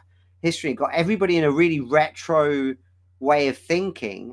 And then we spent the rest of the next century reselling everything from like the last 50 years roughly of the previous century, just reselling it to people. Do you know what I mean? And so we got into this thing where we don't have as much money, we don't have as much time, we don't have as much energy, attention, enthusiasm, whatever. So we just want to give it like a little bit of time. So we've actually shifted to the values of like the 1950s, where all songs had to be like 2 minutes, and do you know what I mean? And nobody really knew who wrote anything, and really, do you know what I mean? It's gone right all the way back. So I would say that the 90s is actually the last time that we were actually still musically evolving, as opposed to kind of devolving intentionally for money. Do you know what I mean? Like for success, for money, for headway, because 80s revival, 90s revival, etc., etc. Yeah, that's all very well, but I fear most of the kids now, because they have their own, like, they should have their grunge, they should have their Britpop. Do you know what I mean? And they don't have that. They can just go and listen to our one, and like, and then they can go and listen to the Beatles as well from the big 60s boom or whatever, or they can go and listen to Led Zeppelin and listen to some 70s rock bands or whatever. But it's all in retrospect. There's nothing happening right now there's things happening, but they're tiny little pockets. They're not in the culture, in the conversation. And also the conversation's fractured. Before, everything was on TV and radio and newspaper, and it was like, okay, right, that, like, you kind of know where to get everything. And then obviously people did punk things, which was kind of more like word of mouth and in a venue and all that kind of stuff. And you were kind of forced towards that by two things. One, Kurt Cobain mentioning loads of bands you've never heard of. So you're like, oh, so there's obscure music is cool. So the more obscure band that I can find, the cooler I might be. Brilliant. Well, yeah, I love Butthole Surfers or whatever. Do you know what I mean? And like, just to be able to say to someone that you like the band Butthole Surfers, to say the words would be like, you know, how you choose it. Do you know what I mean? So you kind of end up kind of going away from that and into this kind of like, oh, does it remind me of something? Oh, cool, I'm safe with this. Oh, is it, you know, is it familiar? Is it safe? Is it short? Is it easy? Is it, do you know what I mean? Like all these things that make it like, oh, yeah, like make it way less testing. You know, don't try me in any way. Whereas, you know, in 90s we had Björk. Do you know what I mean? A woman who's singing like nothing you've ever heard singing ever before, up against like music that is like experimental and weird and pulled out of like, do you know what I mean? Like, what's she doing now? Kind of thing. And that was, and she wasn't alone. There was PJ Harvey and Tori Amos at least at punching power with her. Do you know what I mean? And again, like I was chatting earlier about like, you know, nowadays we got like, oh, Wet Leg, that one song, man. One song that's like, that would have been like Breeders Cannonball back in the day with like, that's the 15th band down on your list. You've got like your Nirvana, Pearl Jam, Smashing Pumpkins, Alice in Chains, Stone Temple Pilots, Faith No More, Red Hot Chili Peppers, and then you do like who did you say earlier? Mudhoney, L7, and then finally you get to like, oh fuck, the Breeders, I forgot about them. I was too busy thinking about the Pixies. And then you'd be like, oh yeah, that Cannonball's a good quirky song. It's in there in the mix. It's fucking great. But it's not the only one in alternative rock, the only song that anybody, or Amel and the Sniffers or whatever, like kind of going like, oh, is this the savior? There is no savior. That's why I say At the Drive-In was like the last great rock band, because they were the last time that I thought, shit's getting crazy, and the lunatics are taking over the asylum again. Do you know what I mean? Like that, and that's what's exciting about rock music is, you know, I still remember the danger of seeing both two things, seeing the Straight Outta Compton video and seeing the Pretty Vacant video. And both those things hit me in exactly the same way. It's like, fuck, that's scary and thrilling. Do you know what I mean? Yeah. That's scary and thrilling. I'm so like, this is the only band that matter now. Do you know what I mean? This is the only thing that matters now. And there's just such a lack of like people wanting to do that. And every time you're moving through your form, you know, back in the old days, they were in the 60s with the 7-inch, and that was the dominant thing. And then it became the album thing in the 70s. And then in the 80s, you're getting into kind of like all sorts of, you know, kind of more chart kind of like, it's really becoming like a chart orientated business and everything. And then in the 90s, you got this selling the CD, which is a long piece of, you know, it's a long piece of data you can get on there. Prince went like, really great. Fuck, I'm going to double all my albums from now. And they weren't even called double albums. But he'd be like, I'm filled out every 78 minutes on this CD. Do you know what I mean? So, yeah, I don't know. We've started trying less. Yeah. Yeah. We definitely have started trying less. You mentioned a couple things that I'll get to really quick, and then I'll get to the one main thing. I like how you mentioned the 90s bands kind of being like the modern day versions of the 60s band. I'm not the guy that said it. I think it's like a Nirvana biographer who said it, and I totally agree with it, that Kurt Cobain was essentially John Lennon of the 90s. And there are even pictures you'll find of John Lennon, and you're like, he looks like Kurt Cobain. Like this is where Kurt gets it from, just in his own modern day way. One thing you also said that's crazy, because I've literally talked about this exact same thing, is we used to have a centralized system. Even when I was a kid, I'm a little later than you. I was born in 93. So I also love the 90s, but my memories of the 90s are very vague, and I'm in a car seat. So really, I consider myself an early 2000s kid, but even in the early 2000s, we had like a centralized system. If you wanted to find good rock bands, you went to the radio or you went to TV. That's where you found them. Nowadays, you're right, it's totally fractured. It's on the internet. You got to go crawling around these deep, dark corners of the internet to find something that you might like. And so that leads to a question that I talk about on the channel all the time.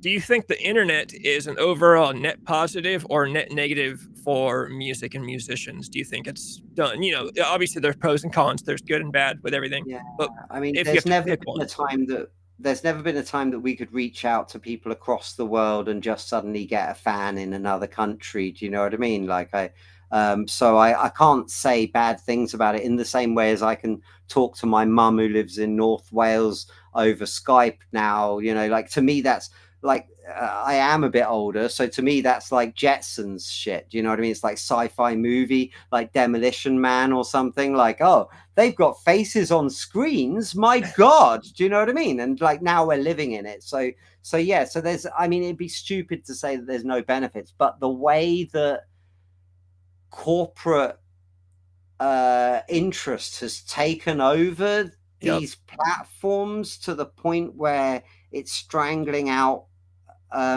even just for stupid money reasons, let alone getting into any kind of conspiratorial reason, just for sheer money reasons. Its whole process strangles out individuality. It kind of like makes, everybody's so keen to label themselves when the whole point was that you didn't want anyone to label you. When you were a kid in the 90s, you're like, someone said you were something, you'd be like, fuck no. I'm going like, if they said, oh, you don't listen to hip hop, next day you were going to like go and get well versed in Wu-Tang, NWA, like, like I do. And like, I quickly got to go and bone up on this. Do you know what I mean? Like, it's like, so the whole point was like credibility was really important like back then, and corporate things were like viewed with suspicion. And then that weird thing happened where like I found myself like going to, from working in the Disney store, okay, and not wanting to do the walking around singing Kuma Matata in a circle at the beginning of the day, so I would sweep up instead, and then getting sacked for like not shaving every day when I was like 17. You can't shave any, there'd just be blood everywhere. Do you know what I mean? Like, and like wearing my chain under my thing, and like, yeah, like this woman whose husband was at war was like given a warning for wearing his necklace under her shirt and stuff like that. Weird working at Disney store. The shop floor is called the stage, the staff are called the cast, the customer is called the guest, and a shoplifter is called the customer. So if you say to someone, you're new, and you say, oh, this customer over here would like something, you're tipping them off to a shoplifter, whether you know it or not.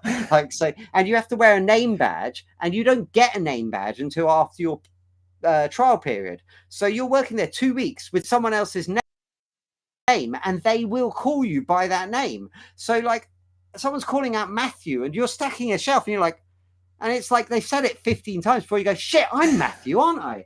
Like, do you know what I mean? So I got sacked from this Hitler Youth job at the Disney store, and then fast forward a decade or so, and I'm going to Disney movies regularly because I'm a comic guy and I want to see this stuff on screen brought to life. And for those little, every so often, for the little Mysterio fight in Far From Home, that little fight brought to life, amazing. I love it. That little moment where Ant-Man becomes Giant Man, amazing. But I can't help but think I'm contributing to this horrible swell of being favorable about massive corporations, and then CEOs being like aspirational and stuff. And it's like, you realize that you can't be a CEO without being a sociopath as well. So are you saying that being a sociopath is aspirational as well? Because that's a dangerous thing to tell the whole of society. Do you know what I mean? Like, so we end up kind of like, I feel like, to take it one deeper, the Hindus believe the universe was created with sound.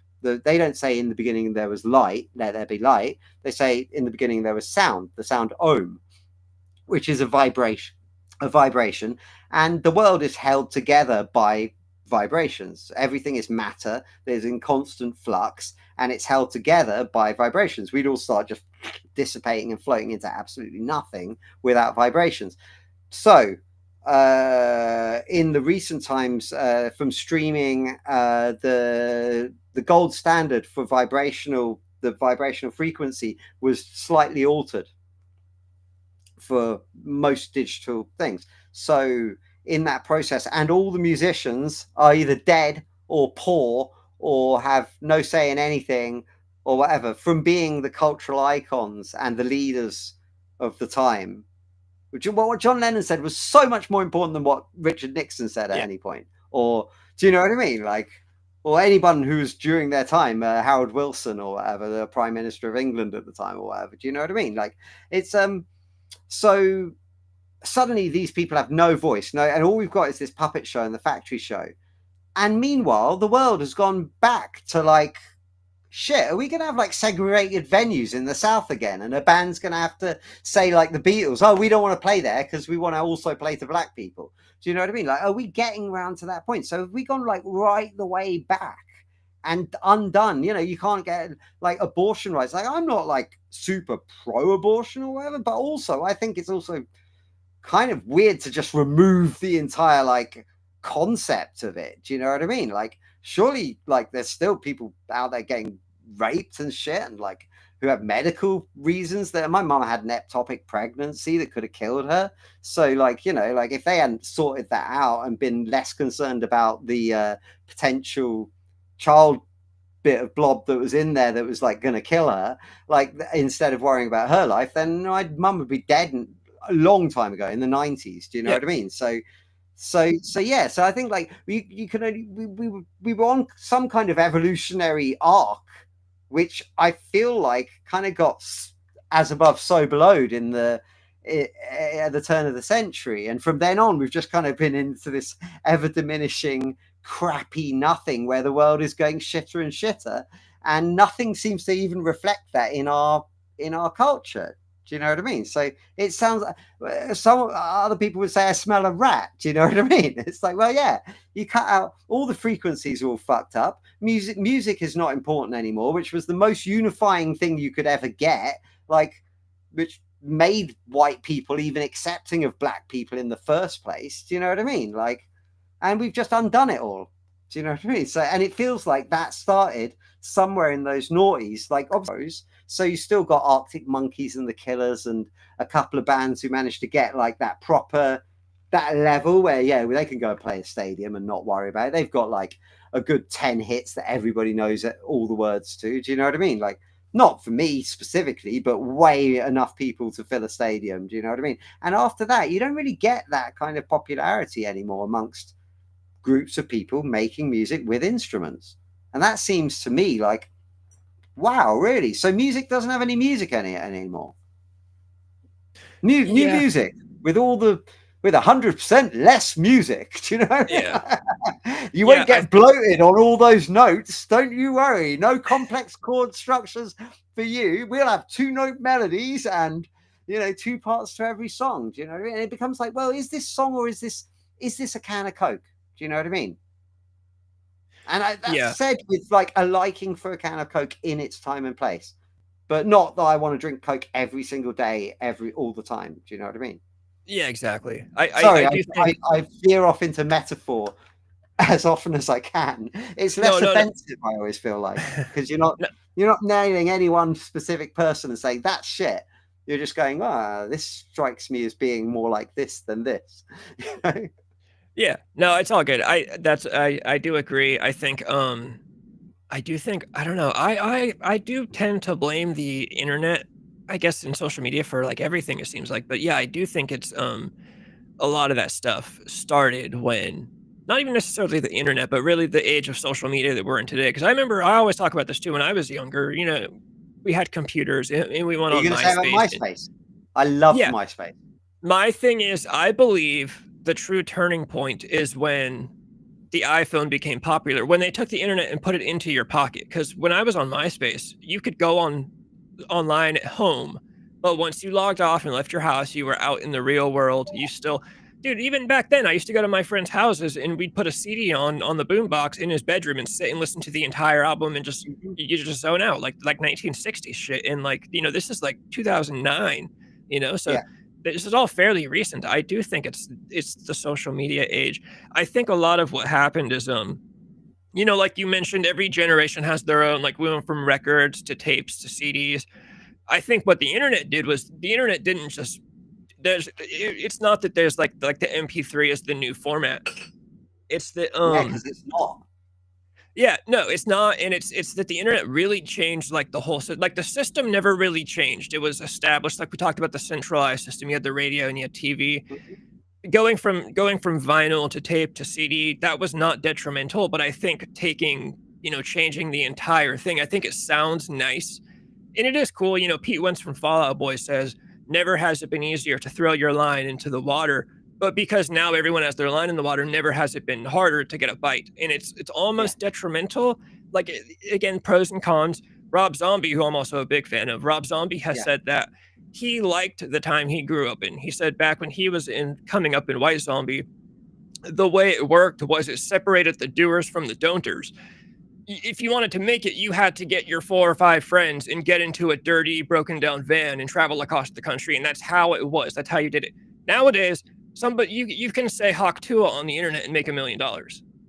Yeah, it's so you got a lot of these don'ters. One of my biggest complaints is, the Catch Me Outside girl, Danielle Bregoli or whatever, that was on Dr. Phil and was basically I just a think so, just vaguely as a cultural reference, but not really knowing anything that, about that's them. all you need to know about her. She after that was offered a record deal by I think it was Atlantic Records, something that I would kill a human being to get. You know what I mean? Like, Of course, yeah. and it's and I talk about this too. You scroll through Instagram reels, you see kids that are fucking virtuosos on a piano or a guitar. It's got 100 likes. Then you scroll again and and it's just like objectively trashy and it's 1,000,000 likes. It's Mhm.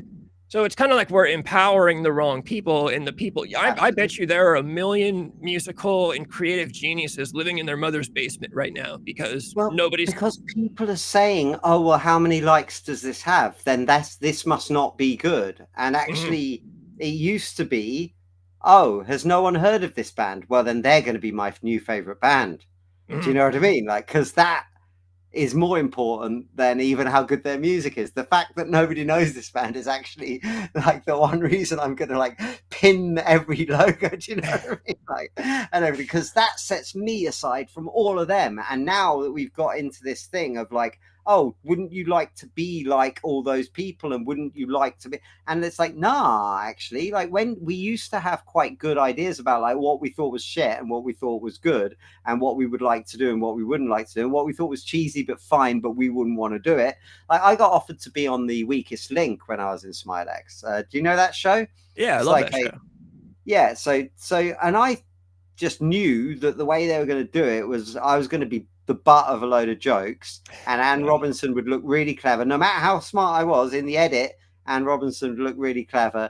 Do you know what I mean? And I'd look like a joke. And I thought at the time, you know what? I think that'll make my band look worse than actually like do us any favors or whatever. The reality is, it probably would have given us some kind of weird little holding, kind of like the Ordinary Boys or Towers of London, one of these kind of small bands that got kind of big in England but didn't quite like really break or whatever. But certainly lots of people from a certain time would know who you said. If you said about those people, they'd be like, oh yeah, I know who that band is. The guy was on the telly show, wasn't he? And do you know what I mean? So yeah, so I kind of potentially gave away that opportunity to do that because I thought it was incredible. And back then you'd be like, I can't believe Blur sold the Universal to the gas company. Do you know what I mean? Like for an advert. You used to be like suspicious of bands that the music was in an advert, like Stiltskin from the Levi's advert who did Inside. It was a huge hit, but nobody took them seriously like a proper band because it was music from an advert. Reef for ages had to kind of like try and build until they were taken seriously properly because they started off life in an advert. Babylon Zoo, one hit wonder because it started life in an advert. You know, it wasn't considered real music. It was considered like, oh, this is fake music. Now, do you know what I mean? How would you survive without getting your music in an advert? There's no other income. Do you know? Yeah. I complain about advertising it ruins, you think about Guns N' Roses when they first started, MTV would not play them. We're not gonna play that gutter junkie rock. Moms hated it. Nowadays, you hear Welcome to the Jungle in a Disney movie. AC/DC, one of the greatest rock and roll bands of all time. In that Highway to Thor movie, Hell. they had like three Guns N' Roses songs in Yeah. one Thor movie. Do you know what I mean? Yeah. I'd just been seeing them, so I was quite chuffed with it. It's the best thing about that film, being honest. But yeah. Yeah, and Sorry. nowadays I pretty much think of AC/DC as like the Walmart band. You can't get through a Black Friday commercial without hearing Back in Black, and it's yeah, just advertising ruins this stuff. I love the bands. You think about like the Beatles and Led Zeppelin, who are very picky with who they let use their songs because Yeah. they're aware of. I think Paul McCartney said it. He's like, I don't want I don't want you to hear a Beatles song in a Nike commercial. That's Right. what Yeah. sense does that make? And At the same time, some bands have to make money, I get it, but, when you're Guns N' Roses, I'm sure you don't need Disney money, and I guess nothing bad, Well, I'm not saying anything. Johnny Rotten financed the pill reunion by doing that butter commercial, the one that everybody says, oh, he's such a sellout, he did the butter commercial. That financed actually reuniting Pill and getting it all, making another record and getting out on tour and everything. So, end and justifying the means and all that kind of business, sometimes comes into it, but Yeah, there's shades of gray, every situation is different. Yeah, advertisement. That is one thing I always complain about too, is that just the way that sometimes it kills the mystique of some bands. I do think the internet also has this thing that's there's kind of an overexposure where it's you see too much of people. I'm always talking about how Twitter was the worst thing for celebrities because now we all know every stupid thought that enters every celebrity. I mean, now I know my favorite celebrities are just as stupid as my neighbor. So it's no longer exactly. And worse than that, my wife was like, oh yeah, I've got the same toilet brush as Grimes. Do you know what I mean? What, Grimes, who is married to Elon Musk, and you've got the same fucking toilet brush, and we're not fancy or anything. Do you know what I mean? It's not like a $50 toilet brush or something. Do you know what I mean? It's just a basic. Oh, I've got the same toilet brush as Grimes. Nobody needs to know that. Can you imagine? I don't want to know if I've got the same toilet brush as Prince. Do you know what I mean? Yeah. I want to think that he's got an amazing purple one in a symbol shape with a fluffy bit on the end so that it's really nice, smooth on your butt. Do you know what I mean? Or something. And it cleans itself. It's magic or something. Yeah. I don't even want to know that Prince takes a shit, being honest. I kind of want to, I can't imagine, his little dainty self doing a big dump. Do you know what I mean? It doesn't seem right. Do you know what I mean? Pretty much. He cannot die like Elvis Presley. Yeah. Yeah, unfortunately, yeah. Yeah. Kind of did, right? And then his estate's run by the exact same people. Yeah. Prince's estate is run by Graceland people. Same people. I know that's how he died. I've told this one before. This is just the stupid, funny little story. I dated a girl. Her grandfather also died the same way Elvis did, and she was really upset about it because she was like, I didn't want to think about my grandpa dying that way. One of my greatest boyfriend moments of all time was comforting her and saying, no, it's all good. That's how Elvis died. Your grandfather went out like the king. And she was like, oh, really? And she was real excited to hear that. That's nice. Yeah, way better. Yeah, exactly. But was her granddad wearing the big white jumpsuit at the time as well? Or? I was not present, and I did not hear word of the outfit, but I would imagine. I would imagine by any chance, right? That might have ruined the moment. It all turned on a dime again.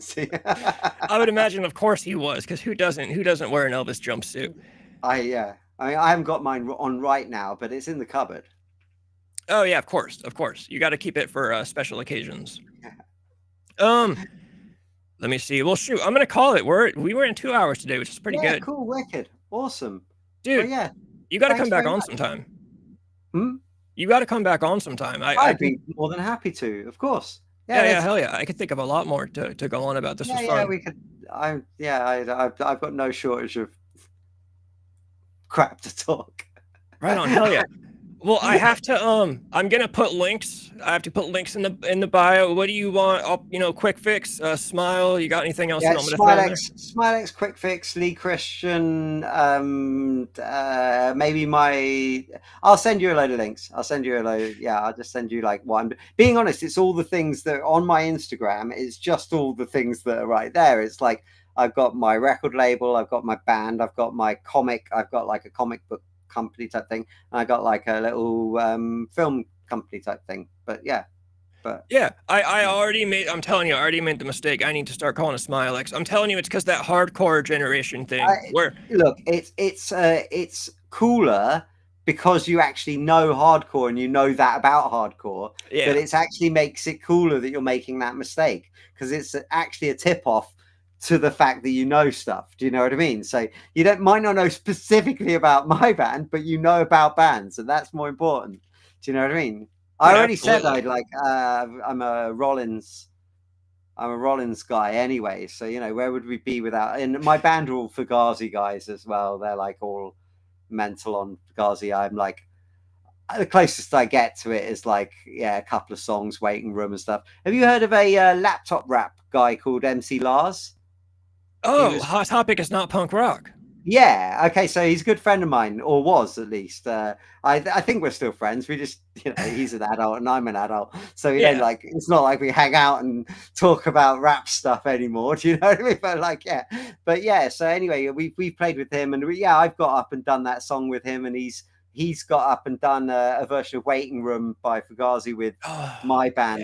yeah. Playing behind him and stuff like that. I just left the stage where, hey, let MC Lars take over, and it's like, yeah, wicked. He came on to the Waiting Room. It was really good. So yeah, My mom also loves Fugazi, so she'd be excited to hear that too. oh, wicked. Yeah, so I brought your worlds together. We Yeah. brought Fugazi and MC Lars into one beautiful. Yeah. Dude, He MC literally Lars, that's said at one awesome. point during when we were playing, he was like, Smilex are punk rock.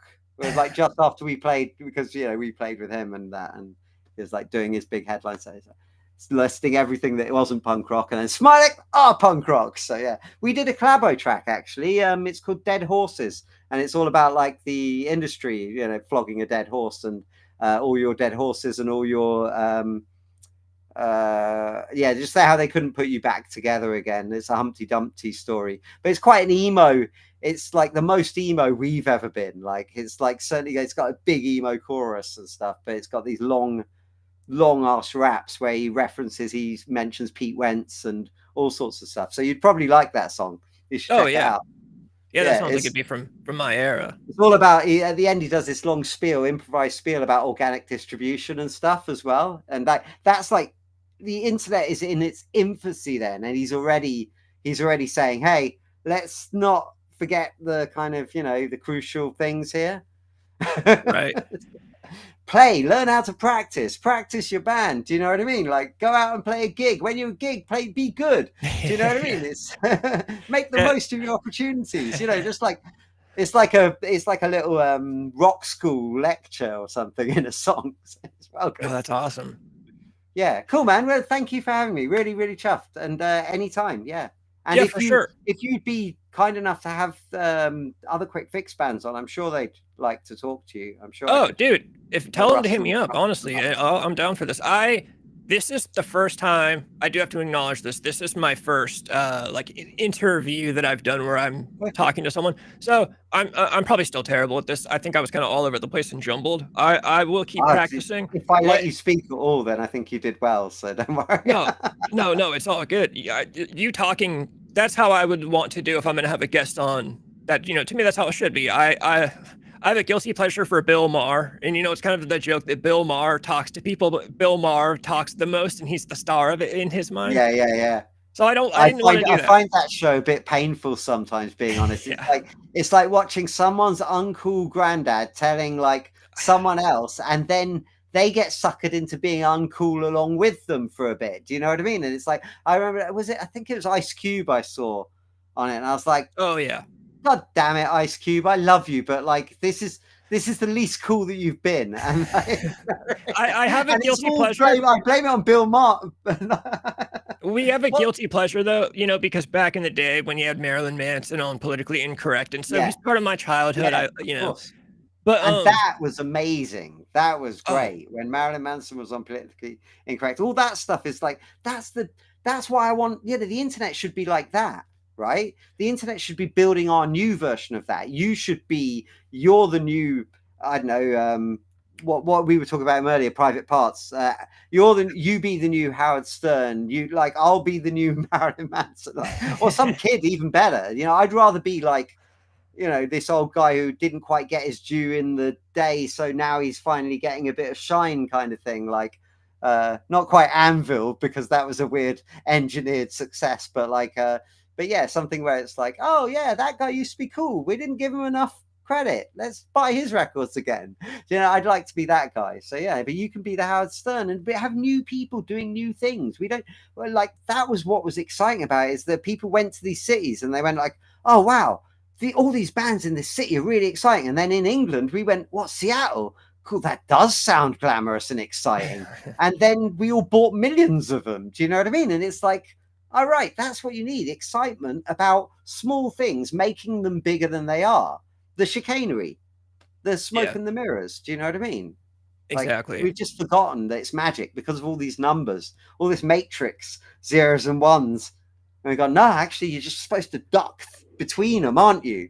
You're supposed to navigate between the zeros and ones. I always say, I do this live stream. I wish that instead of sitting on a computer and doing it, that it was like I had a cauldron and I put in like elephant's feet and tiger's blood, and then my like face appeared above the world as the kind of the mystical stream of the world. But yeah, You should dude, use that imagery for your advertising. I do need to find a graphic artist. I have some ideas if I could get a guy to draw or do some stuff. I might actually know one that I should start bugging about that kind of stuff. But yeah, I've got some ideas. I've always thought I was kind of good at like stupid little things that you use for like marketing. Like I do think the name Disco Acid Cult TV is a cool name. If it wasn't Yeah, going to be that, really. if it wasn't that, it was going to be Scratch Cat Devil Gang TV. I've always This liked is thinking this of, is stronger. yeah, I've always liked It has a thinking of better stupid ring. little, It's I like the think about rhythm. like, yeah, it kind of rolls off the tongue kind of well. But yeah, dude, yeah, tell any of your bands if they want to come on. I'm super down. Tell whoever if they want to come on. I'm super down. I got to bring you back on. Next time I'll probably maybe I'll write down a couple of questions. I'm not sure. It's cool. Or Real just have quick in some the stuff chat. we can chat about. Yeah. Real quick in the chat, just because this guy's new, Gash the Fool. Thank you for saying it's a cool name. We're about to get off here, Gash the Fool. You're a little late, but I was going to tell anyone who's here, I am going to be back on at 6 p.m. So in 2 hours, I'm going to do my regular solo stream. So if you're going to be around then, please come back. And then Lee, again, like I said, send me any links, whatever links. I will put them in the bio of this, in the description on YouTube. And yeah, shoot. Do you have any closing notes?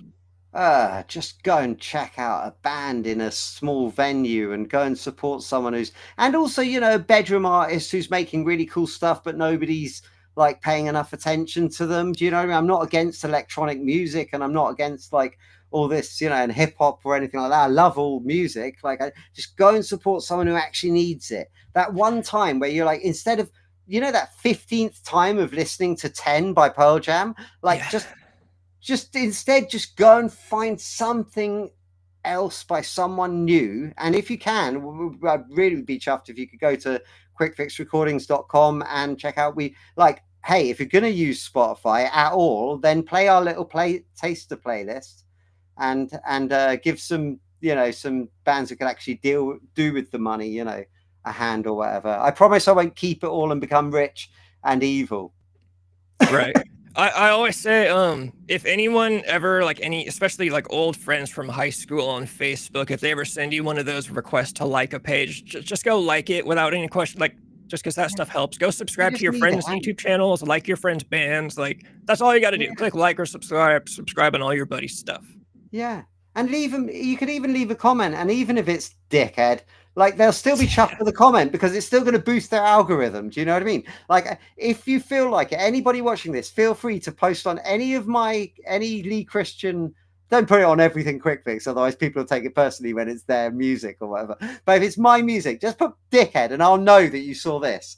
Yeah. And I'll be like, yes, thank you very much for the comment. Do you know what I mean? Because I don't care. I just want to, like, the whole point is you want to be part of some kind of conversation. You want people to react to what you're doing. Do you know what I mean? You're doing this. This is why you're doing it. You want people to have reaction. When people say like, oh, I just do what I like, and if anybody likes it, that's a bonus. Shut up, you disingenuous person. If you thought that, you'd just keep it to yourself and you would never tell anybody you did it. Do you know what I mean? I like that with my porn. Do you know what I mean? That's what I don't tell anybody about, and that's my own thing, and I don't care if anybody else likes it. Do you know what I mean? But if you're saying that about your music and you've still got it out there for people to listen to, shut up, you're lying. You know I've always said that. People, oh, I just do this for myself, and if you like it, dude, then don't release. I don't want to hear about it. Then shut up. Yeah. Do you know do it for yourself and keep it to yourself. What? Sorry. I was saying, yeah, do it for yourself and keep it to yourself if you don't care.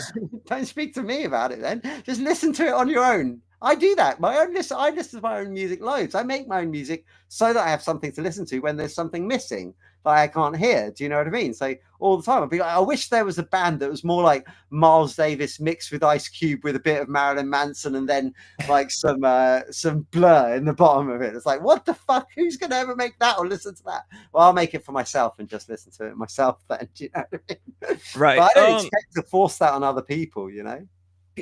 People, Grimrock, you're holding. I'm kidding. I was gonna be mean. You're not holding us up. We're about to get off, Grimrock. I Yeah, mentioned sorry, you earlier. Grimrock. I mentioned you earlier, Grimrock. Grimrock, I think follows Quickfix. I think that might be one of the ways I Thank you found very the much. Quickfix page. That sounds like a Transformer name for some reason. Is it Grimlock? Grimlock is one of the Dinobots, I think. I feel like.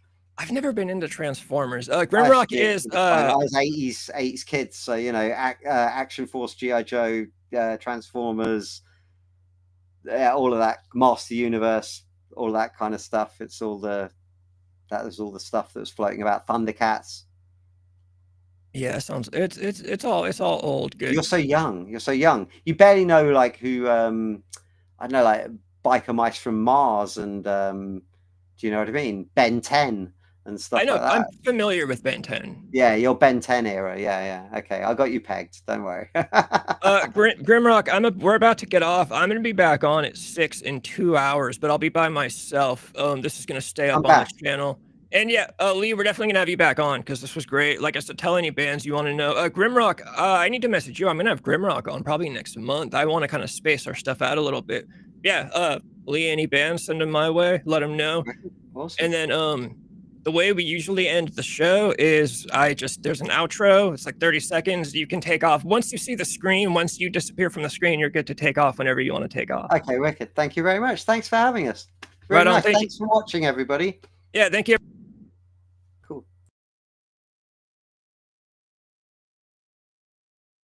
And we're all here today to groove and have a beautiful time together, and that it's only the beginning.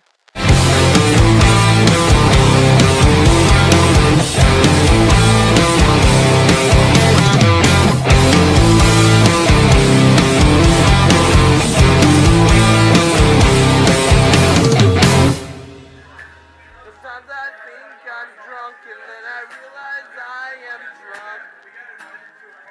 Sometimes I think I'm drunk.